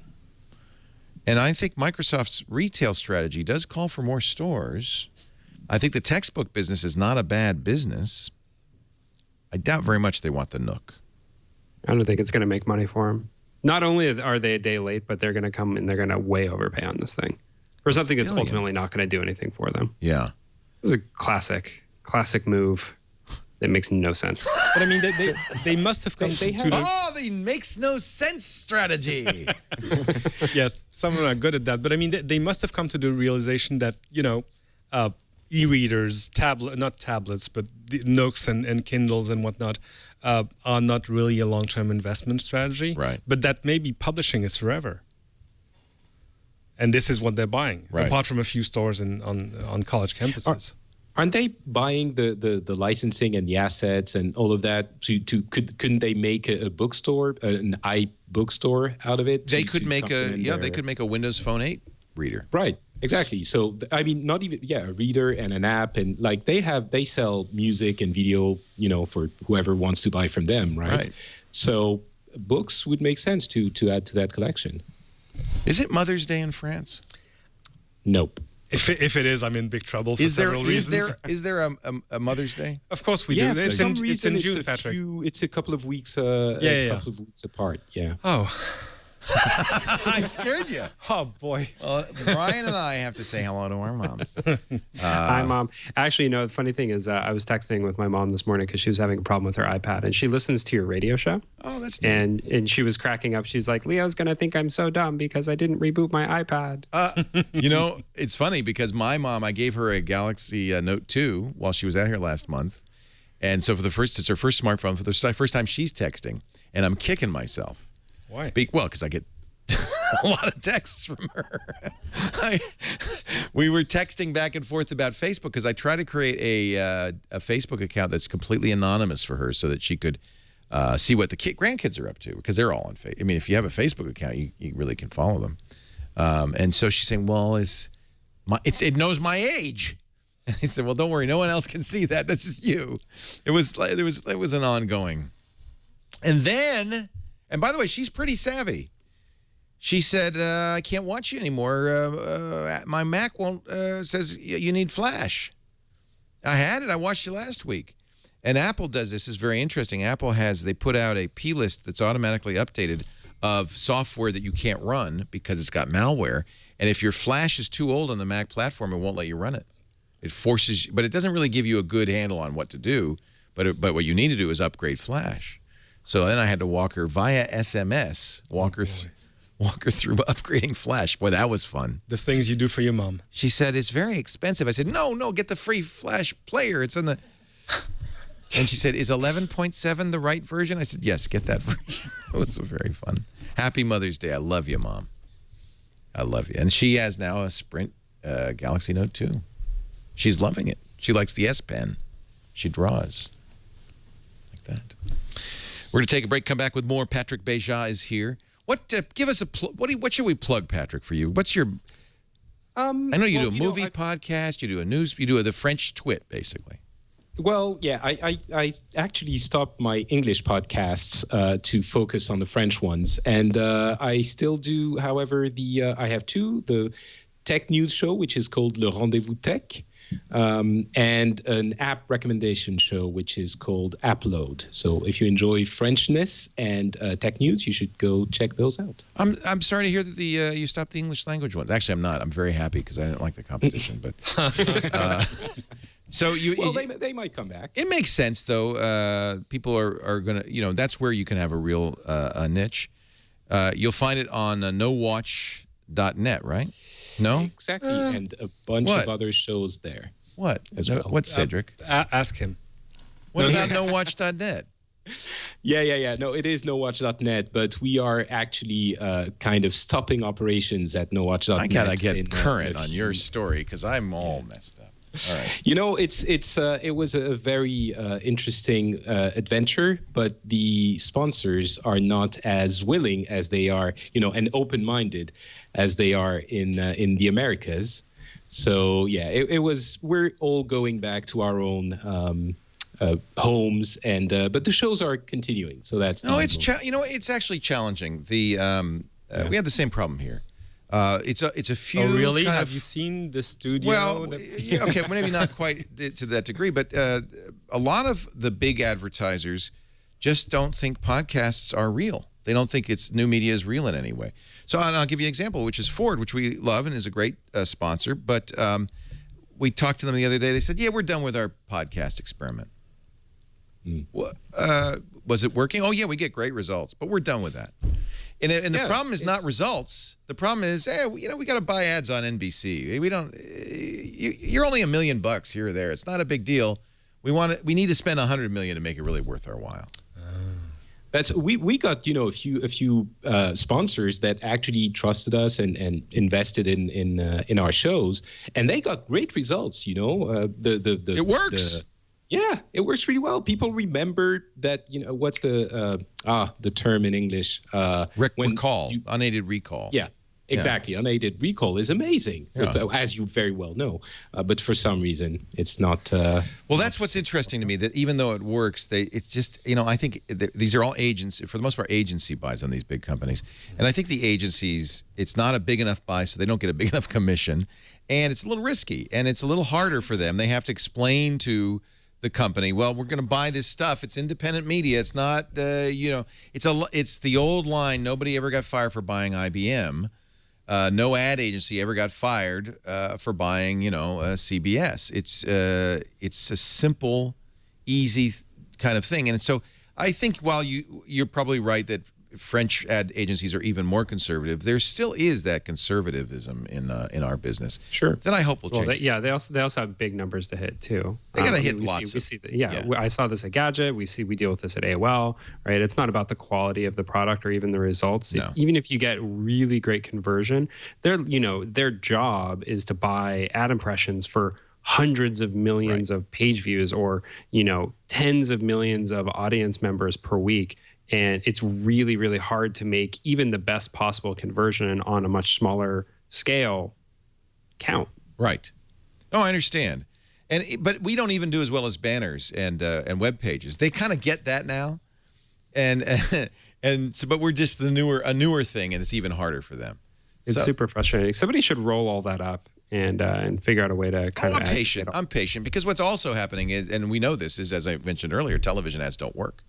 So what's happening is they're really casting around it just, for better ways to get to the audience. And eventually they'll find us. We're doing all right.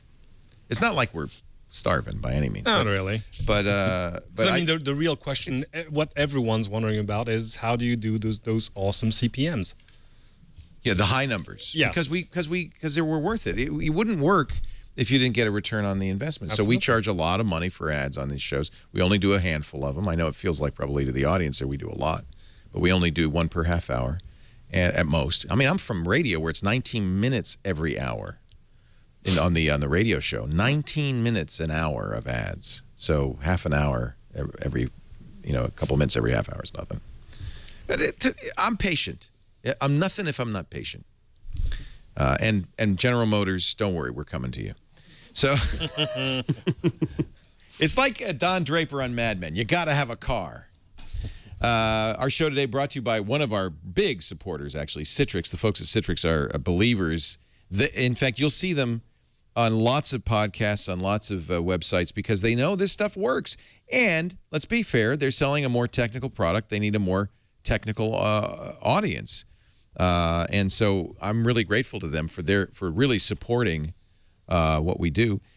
This is a product, perfect example. You're never going to see this on NBC, but I'll tell you, if you're a geek, if you're a support professional or an IT guy, this is the product you got to know about. Go to Assist. You probably know about it because it's the #1 remote support solution, has been for the last 10 years. But what I love about Citrix is they add features all the time. Now, not only do they have the best remote support, I was doing this with my mom, by the way, unattended support, Mac to PC, PC to Mac, mobile devices. You can support people from an iPad. But also, they've got a service desk, which allows you to manage, track, and resolve issues. You've got a release and configuration management built in. You've got a beautiful, if you're a independent provider, you want to be a managed services provider, they have a portal that's branded for you, a white label portal that looks fabulous. And then the monitoring is something I'm really kind of thrilled about. We've installed that on our network. It goes out, crawls the network, looks at all the hardware and the software. You've got a complete inventory of everything. And then with point and click, you can set up trackers that keep an eye on things like network performance, even things like hard drive space, toner cartridges. So you get texts or emails or instant messages when there's a problem, so you can fix it before the problem becomes a problem. And all of that goes to you being like a support hero, somebody who's really making a difference for your clients. A great solution for anyone. I want you to try it free, and you can try all 3 modules for free for 30 days when you visit gotoassist.com. Click the Try It Free button, and when you do, you'll notice there's a link that you need to click that says, what's the promo code? And I want you to click that and enter in the promo code of Twitch. See right here it says promo code. Just put TWIT in there if you would, just so that they know. That's another thing we do to let, we couldn't do that with Ford. No. Click a Mustang and tell them Twit sent you. But we get, they even said this, we get more email, more tweets, people saying, I bought it, just saw in the chat room, 4 people said, I bought a Ford because of you. So I think it works. We'll get them back. Thank you, Citrix, for your support. Go to assist.com. The offer code is TWIT. I would love that. So as long as we're talking about crazy purchase ideas, and apparently $1 billion is now what it costs to buy a company. It's standard. It's just $1 billion. Facebook, according to TechCrunch, is looking at Waze. We heard last that Apple was courting Waze, right? And TechCrunch says $1 billion. Will Facebook buy Waze? Anybody buy that? Well, Facebook has so much money they can buy anything. But, that is true.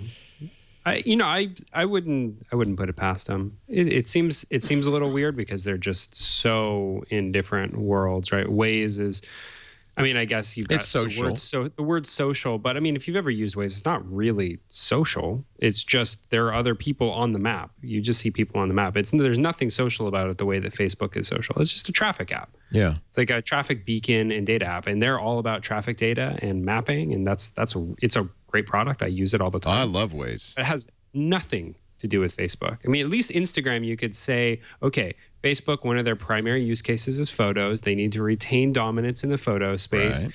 Instagram equals photos on the phone. So clearly owning Instagram means that, they're taking out one of their biggest long-term competitors in mobile.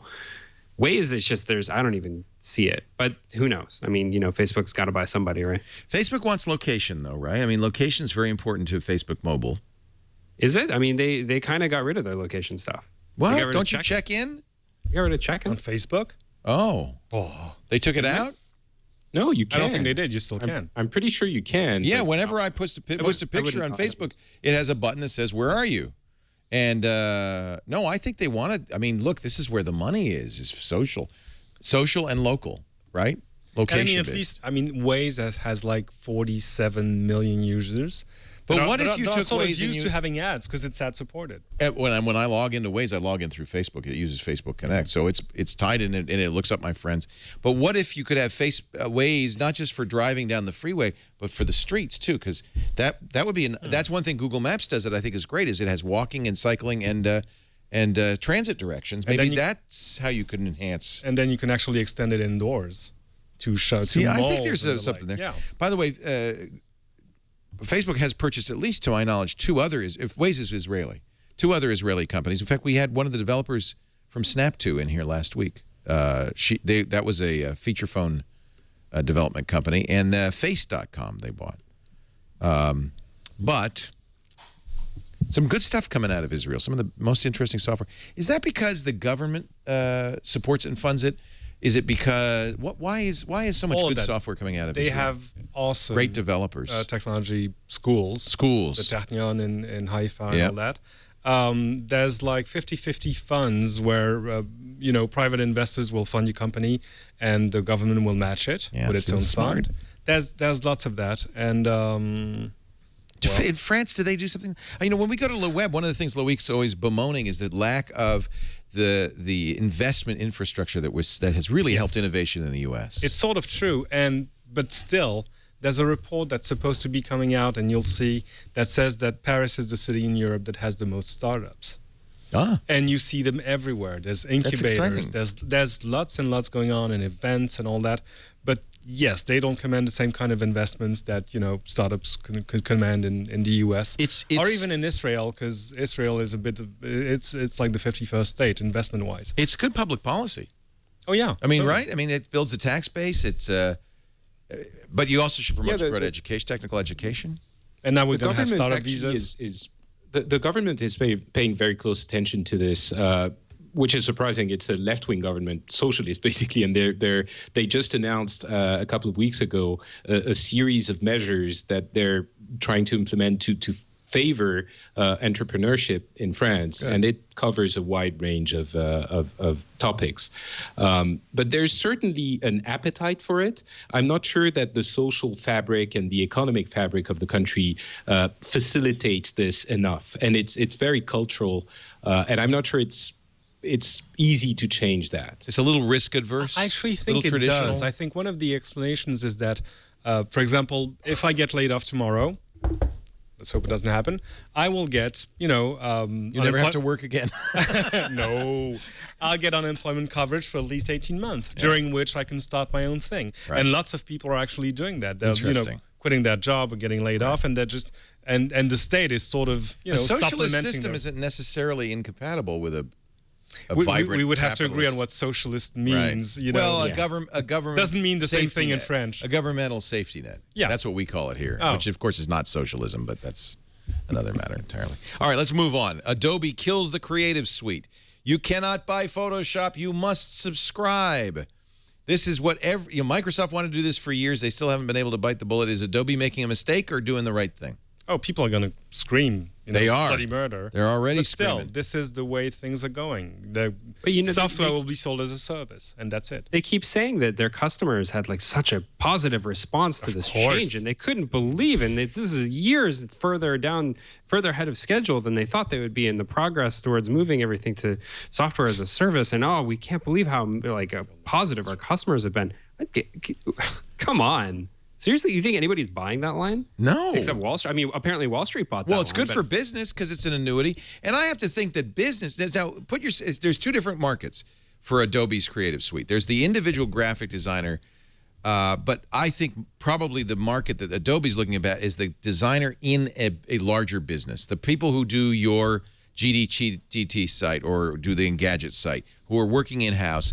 Instead of going to the boss and say, hey, boss, I need to buy a $2,500 piece of software, they say, boss, we need to subscribe to this for $50 a month. The boss is going to sign off on the $50 a month a lot faster, right? Easy. Totally. So I think that's what Adobe's thinking is the purchaser is not the same person as the person who's choosing. And whatever is going to make it easiest, and certainly it's good for Adobe because it's all about piracy, right? It's a way of preventing, I would assume, preventing piracy. Well, it might even, there's a $10 option for the single software, right? Like if you want Photoshop, you can pay $10 a month. $19 a month, $20 19 a month. is it? Yeah. Okay. Well, that's a little bit But more that's still expensive, $240 a year. That's less than buying a copy of Photoshop. Yeah, and maybe some people who would previously have used a pirated version might think, you know what, I'm gonna get the latest version for $20 a month. Right. It's a smaller number. And it is, I mean, if you bought a new copy of Photoshop every 3 years, it's about the same. Yeah, except up till now, to get you to buy the new copy of Photoshop, they would have to, put in new features and whatnot, now and actually get you a good reason to buy. along. Now that's it. You're just hooked. Just coast along. $20 a month. It's easy. Did you know, Chad, if we bought it, what we do here? We bought a subscription, right? It's the Creative Cloud. No. We still just use stole it all. No, we don't. We have software that's installed. We don't need to. Right. We don't need to upgrade. But we There's haven't no reason. upgraded No. yet. No, we haven't upgraded. So we're using I truly, we only have three computers that have licenses anyway. So like when I want to do have some to go over Photoshop, to that. I have to go over to that computer and make sure it's free. Because we fire people and we have a lot of disgruntled employees, so we have to be very careful not to have pirated software anywhere. Well, I mean, we just don't have any pirates. So. He says with a smile. It's just a joke. $400 upgrade every year or every 2 years versus a $600 subscription. Yeah, I guess you're right. I guess it's cheaper to buy. $2,500 for the full master collection, which would be a $50 a month subscription. Yeah, and I think we're still on CS 5.5. That's why. Right. Because the boss is far too cheap to buy you a new version. There's no reason to upgrade. What do you need the upgrade? What do you want it for? I thought we actually, in fact, I would like to do that. I thought we actually had a subscription to the Creative Cloud. So, I mean, the question is do we need to put all 7 computers on the subscription? Right? So, I mean, we're still editing on. We don't use Premiere. We use Final Cut Pro 7. Well, there's a good reason for that. Right, a technical right, reason for that, right. not But, a like, financial reason. we Because actually, used- it's more expensive than Apple's Final Cut. Right. But we used to have a community editor, and now we don't because we can't buy a new version of any editor. Like we can't. So, sorry. But that's technical, right? It's not. We're not being cheap. Are we? We don't know if we're gonna switch to Adobe or stick with an old version of Final Cut or what. We don't know. I think this is not unusual. I think a lot of people who edit Right. are saying, let's watch. Right. We got to watch with interest to see what Apple does. YouTube is offering a subscription service. Man, I'll tell you, I look at these channels, $1.99 a month. I can't wait to subscribe. Not. Where's the list of channels? YouTube.com/ channel/paid. Is that it? I'll just try that. Let me pull it That's back up. logical. So it's mostly archives, right? No. It gives you access to archives. Oh, I thought I No. read that. What Channels paid underscore channels. paid underscore channels. There it is. So you pay a fee, could range from $1.99 a month to I don't know what the top is, but it can be more for things like JusticeCentral.tv, Laugh Factory VIP. What is okay, so this is what is this? This looks like It's Judge court. Judy, It's but courtrooms. on YouTube. Yeah. She's that's not Judge Judy, that's Judge Morgan The Fairchild. first ever hell? 24-hour all-court channel. Non-stop drama. You need some time to think? Yes, ma'am. Okay, fine. Your time's up. Non-stop Oh. entertainment. Too much information. Burn. This And week's takedown non-stop request is justice. sponsored Seriously, by Justice wait a minute. Central. That blonde woman does not look like a judge. America's court. And justice for all. I'm Judge Morgan Fairchild, Central. and I'm here. So what does that cost? So if we click a video, And by the way, you get Too much. you get 2 weeks Whatever free, it costs. $2 a month. and it's $2 a month if As 2 I weeks was saying, free. it's too much. But you know what? If you love court TV, the idea of hot and cold running court TV all the time for $1.99 a month, that's pretty appealing. And that's the You have only to subscription you have to buy. So it's like Netflix, but only that. Here's my question: where the hell is this video coming from? It's coming from content creators that made it themselves, I assume. It's got 25 views. Well, it just rolled out today. 25 views. Estranged daddy. What? Bails again. So 20. So, but this is a lot of money. The production. This is a lot of money. They got to get courts. And, I mean, this isn't a real court. This is a TV court, right? It's like Judge Judy, right? Yeah, yeah. That's expensive. And they're producing this based on the fact that they think. What do you think? 100,000 people have to subscribe to make this worthwhile. This is actually the one that seems to have the most content out of all of them. I know. Look at that. They've been cranking these things out. I'm unfamiliar with the history. I mean, this may They have must have been been- made for. Oh, maybe it's old. Yes. Maybe these are old. And if you go back and look at, if you look at some of these, There's some kid stuff. It's obvious. Like Franklin, I have seen Franklin the on Turtle. television. Sure, I know. Same I thing- love that show. What about all the time? I watch it just what constantly. about Real Wisdom TV? Real Wisdom TV? Yeah. I mean, and UFC Select. I mean, that's Well, definitely UFC, I understand. There's UFC, National Geographic. There's 3 kind of established products: UFC, National Geographic, and the Oprah. No, what is the third one? I can't remember. There's Sesame Street. Sesame which is Street. announced, That's right. but, yeah. See, I can see that. Now this is Real Wisdom. This is for $4.99 a month. Okay, scroll over to the right. I want to see what it says there. At personal power, part of the Okay, pause that. I don't want to hear any more of that. But what does the text say over there? It's Real Wisdom TV. Want to learn to read faster, generate S5 greater channel. wealth, or find 50 happiness? 50 hours of content a month for $5. It will add at least 10 new hours. Oh, so they're only committing to 10 new hours a month. So Well, this that's is definitely not what I was expecting when YouTube said they were going to roll out Paid subscription channels. Yeah. channels. What did you expect? Well, for people to have the possibility of paying for channels they already like, I was expecting for sure Geek and Sundry and, a bunch of established YouTube channels. It's very hard Not to have this- people pay for what used to be free. Yeah, and I don't think Geek and Well, Sundry has so many views that it would. additional content or they'd have to do more. It makes sense. What you're saying makes sense, but Yeah. this. Well, this is junk TV, is what it is. Yeah. No, it's catalog. The question now is who's going to develop what kind of fresh content based on this model? And without a guarantee, you're taking a chance. I'm sure you have to sign a deal saying I'm going to produce a certain number of hours of television. For X month For or a year. Like a year. The Google the old Google Channel thing deal was, I think, 50 hours of fresh content in 1 year. That was the total you had to do, 1 hour a week, something like that. So actually, it makes sense that it's only catalog because there's Yeah, nothing if it's only to commit. catalog. Yeah. There must be that Court TV. There's no way they had that all produced. so yeah. This smart TV channel. It looks like they're the creators of Justice Well, they do a Central, bunch of 'em. Recipe Comedy, Holy cow. and so this looks like some TV. sort of They production bought house. a bunch of old stuff. Maybe they owned it already. Maybe they created it themselves, and they've been trying to sell it to What would you do if you were channel. YouTube? What would you do? I mean, it's a little bit of a challenge. YouTube right now has the reputation of getting lots of views, but not making their creators much money in general. And unfortunately, part of the reason is advertisers are a little nervous about the platform. They don't want to be in a groin kick video. And so they don't know exactly what they're getting. How do you make YouTube? And clearly YouTube has ambitions to become a, premium content creator. Yeah, Eric Schmidt says, we've already won. TV's dead. And that's a bit of a reaching. I mean, when's the last time you just sat in front of the TV or your PC saying, oh, I have an hour to kill, I'll watch YouTube? Yeah, that works if you're 12.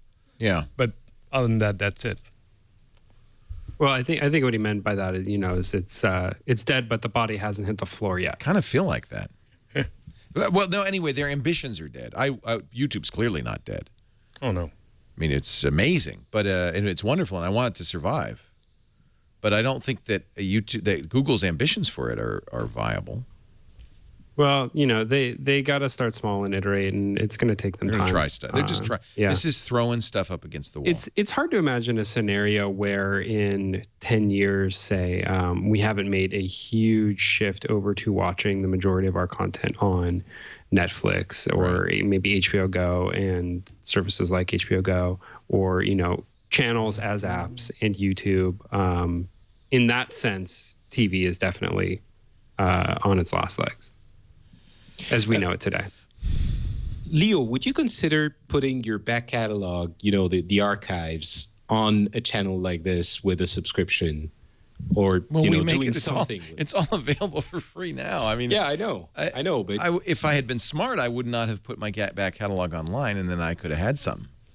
But I've been giving it away for so long, I don't think anybody would pay for it at this point. We'd have to, if we, and I did think a little bit about this, we'd have to make some new content that, in my opinion, you only pay for content if either it makes you money, like Wall Street Journal,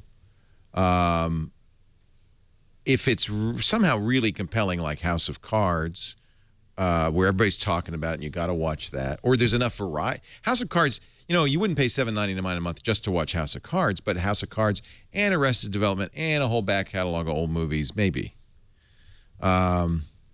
It's hard to think of what people are willing to pay for. Have you, Ryan, tried any experiments with paid content? You mean professionally, as in on Gadget or Engadget or?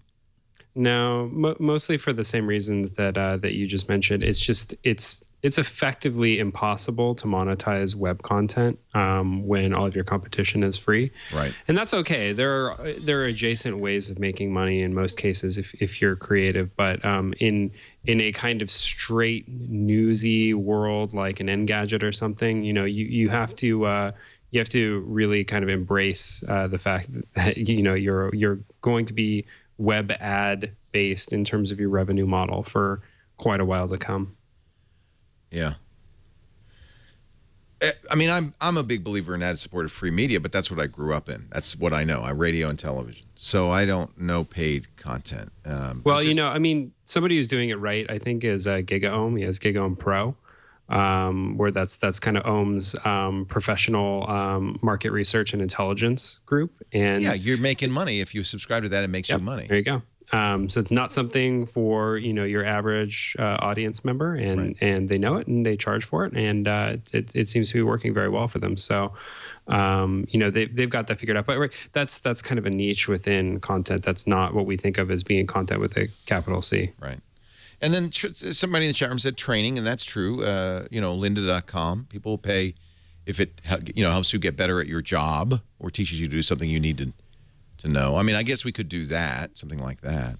Yeah, but then you look at like Khan Academy and iTunes U, and there's just so much of that stuff that's free, and it's not even crappy. I mean, world-class universities are publishing their entire catalogs through those venues. So yeah, it's wonderful. I like free. Free's a good price. And to be fair, even YouTube it seems actually, more interested in getting ad revenue than subscription. Right. That it's just more, with the volume you just can't replicate with the subscription. I just think they're puzzled. I just think they're puzzled. I think they're trying to figure it out, and they're trying different stuff. Big story, ABC announced it's going to offer live ABC programming from their local stations on the folks who use the ABC app in New York and Philadelphia. They announced this at their upfront this week. That is quite a shock, especially since Aereo so pissed off Fox and CBS that they said they were going to pull their free cable, free broadcast stuff. ABC is going to stream their live broadcasting from their local channels. That's kind of saying, well, no, we think it's a good idea. Very interesting. The mobile live stream will not carry the same ads as a television broadcast, but will have the digital ads that you see on a site like abc.com. This is, according to the New York Times, because the Nielsen company cannot measure mobile viewing of live TV. Yeah, tell me about it. That's got to be just an acknowledgement that this is what consumers want. And we're going to figure out a way. Again, we got to figure out a way to make this work. But this is what people are demanding. Very interesting. The technology is from a company called Syncback, S-Y-N-C-B-A-K. And CBS has a minority stake in Syncback. Fox is also working on live streaming functionality. So maybe that's why they didn't like Aereo, because they want to do it themselves through their own app. Hey, we're going to take a break. We're going to wrap this up pretty soon. We got Ryan Block here from GDGT. I'm sure Veronica's just going, come on, let's get out of here. I want to go to dinner. We got Cedric Ingran. He's stuck here because he's French. And Patrick Beja. It's like 3 in the morning there. I don't know. What is it, 1 a.m.? 2:30. Oy, bunja, ginga, linga, dinga. I am sorry. The bars are all closing. That's still I'm going to get no chance for an absinthe. What is it you Frenchies drink? Lillet? Oh, please. Good wine. Dubonnet? Oh, yeah, Bordeaux. What else? We have some Bordeaux. We should have opened some Bordeaux for Cedric. I'm sorry. Our show today brought to you by Squarespace. Everything you need to create an exceptional website, including beautiful, beautiful templates. Since its platform upgrade to Squarespace 6 last fall, they just keep putting out new stuff. They have a 24/7 support team. I did not know this. They're around-the-clock support team. Live chat during the week, extremely fast email support day and night. They have plans starting as low as $8 a month. That includes hosting plus software. Don't go to those other guys. This is the way to go. It's an amazing value. They have a full-time design team. They regularly add new features and design templates. They just added a new calendar feature, the events collection, that allows you to share schedules, store sale events, band tour dates, that kind of thing, with your readers. They also released a lovely full bleed template, which photographers are going to love. There it is, Momentum. You found it. It's beautiful. And all of their templates are mobile responsive. That means they work great no matter what size of screen, from iPhone to 27-inch display. Everything is drag and drop. You don't have to be a designer. Of course, if you are a designer, they have a great developer platform as well. Their page builder tool, the layout engine, enables you to customize pages just by adding blocks of content, photos, videos, social media, text. You can preview as you go, so you always know exactly what it's going to look like. Their style editor allows you a selection of fonts. By the way, they support all the hundreds of Google fonts automatically. Great fonts. Best of all, they've just added e-commerce. So if you're selling stuff, you don't need to add a separate plugin to do this. It's all built in. And boy, is the price right. As I mentioned, it starts at $8, as low as $8 a month. The unlimited plan, which a lot of people are going to want, $16 a month with an annual purchase, $20 month to month. Gives you unlimited pages, galleries, blogs, bandwidth. You'll never get a bandwidth bill, no matter how popular you get. Unlimited storage, unlimited contributors. And then if you want to add e-commerce, $24 a month for everything. Fully integrated, unlimited physical products, unlimited digital products, MP3s and CDs, books and ebooks. There's a mobile store. You get inventory tracking. You get taxes automatically calculated in every venue. You got shipping, coupon control, so you can add a coupon, and all the unlimited stuff. And when you buy an annual plan, a custom domain name free. They'll hook it all up for you. You got to love this. These guys really know what they're doing. If you're looking to build a website, especially if you're thinking about e-commerce, you got to go to squarespace.com. Get started. Free 14-day trial. You don't need a credit card. If you decide to buy, and only then you can use our offer code TWIT5, because we're in the 5th month, May. And the number 5 to get 10% off your first purchase. That's why. Another reason the annual plan's a good way to go. Squarespace.com. What a great place to make your next website. I tell the story all the time, Ryan, about you and Veronica and the wedding site that you did. Because you went some expensive provider and it was funky and just Squarespace. Jump right in. Yeah, we couldn't get it to work, and we used Squarespace, and we knocked it out in an afternoon. Isn't that awesome? Is the site still up?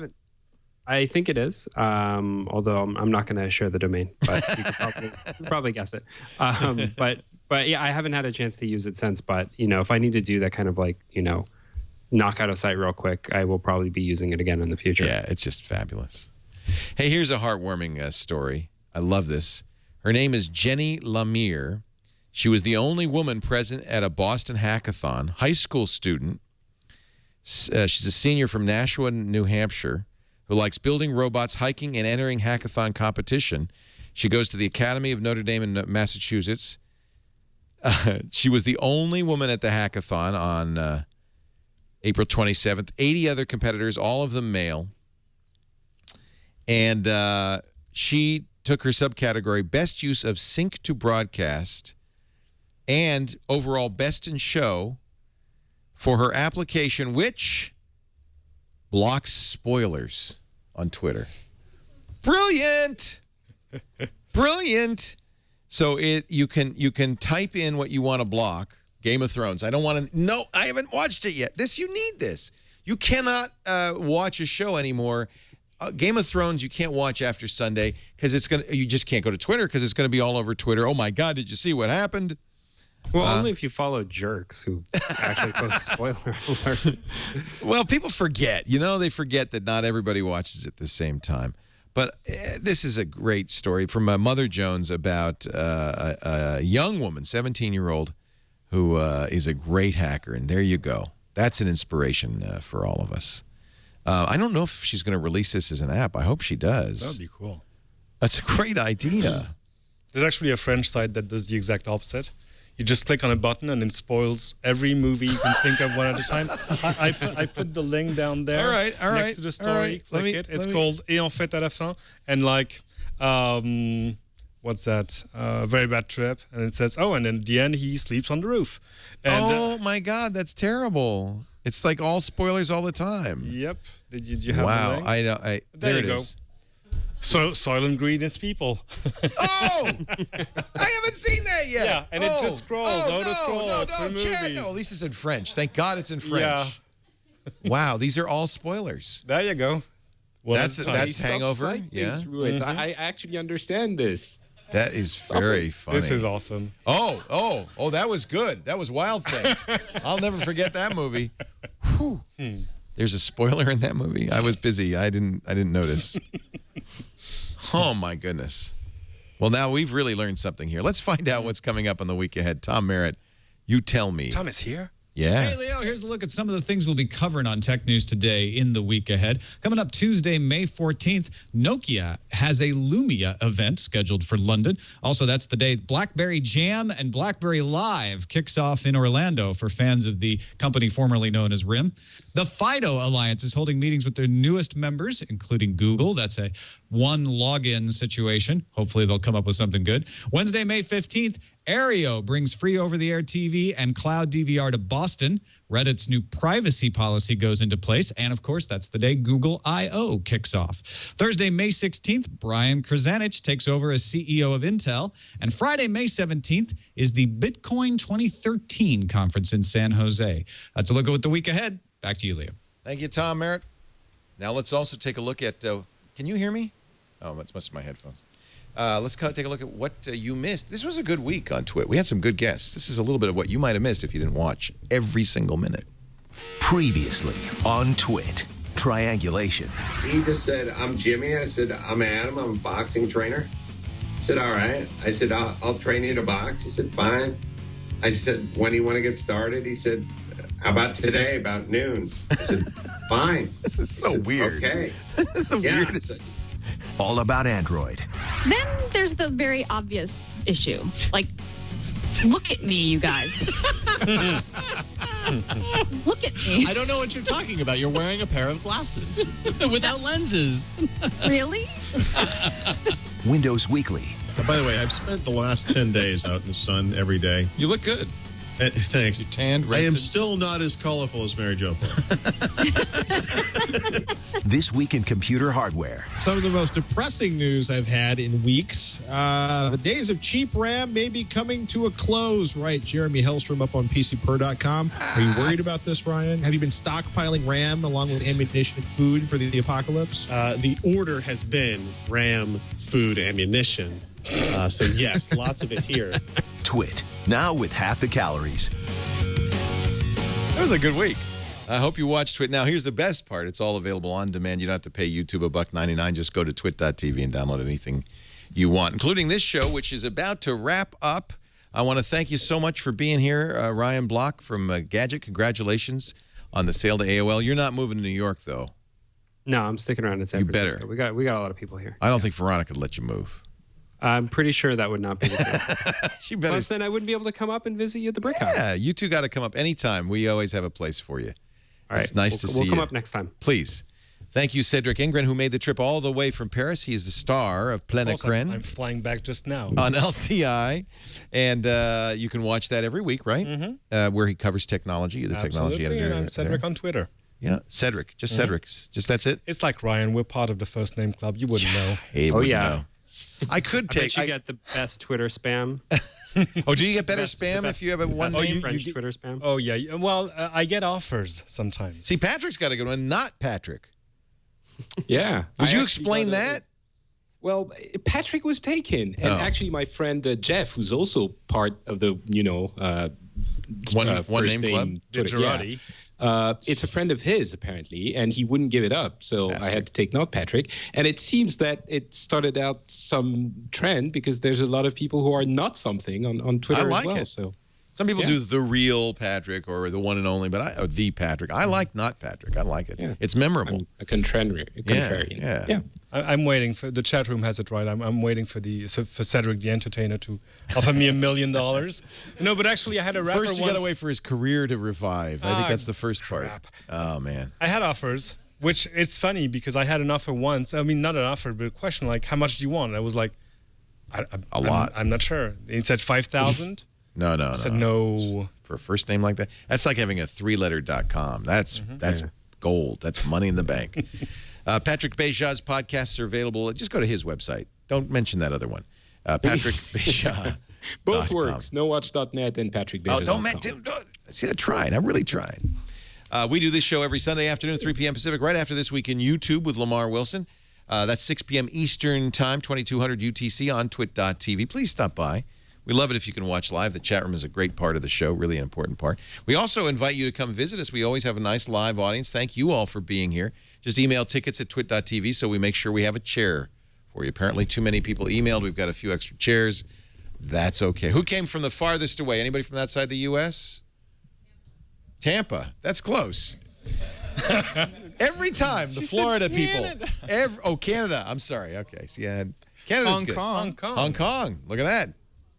So there you go. We thank you all for being here. It's nice to have a live audience. Nice to have the chat room. If you can't watch live, of course, on-demand audio and video, always available. And I'm going to make this promise right now, always for free at twit.tv or, wherever you get your podcasts, iTunes and so forth. Thanks for joining us. We'll see you next time. Another Twit. This is amazing.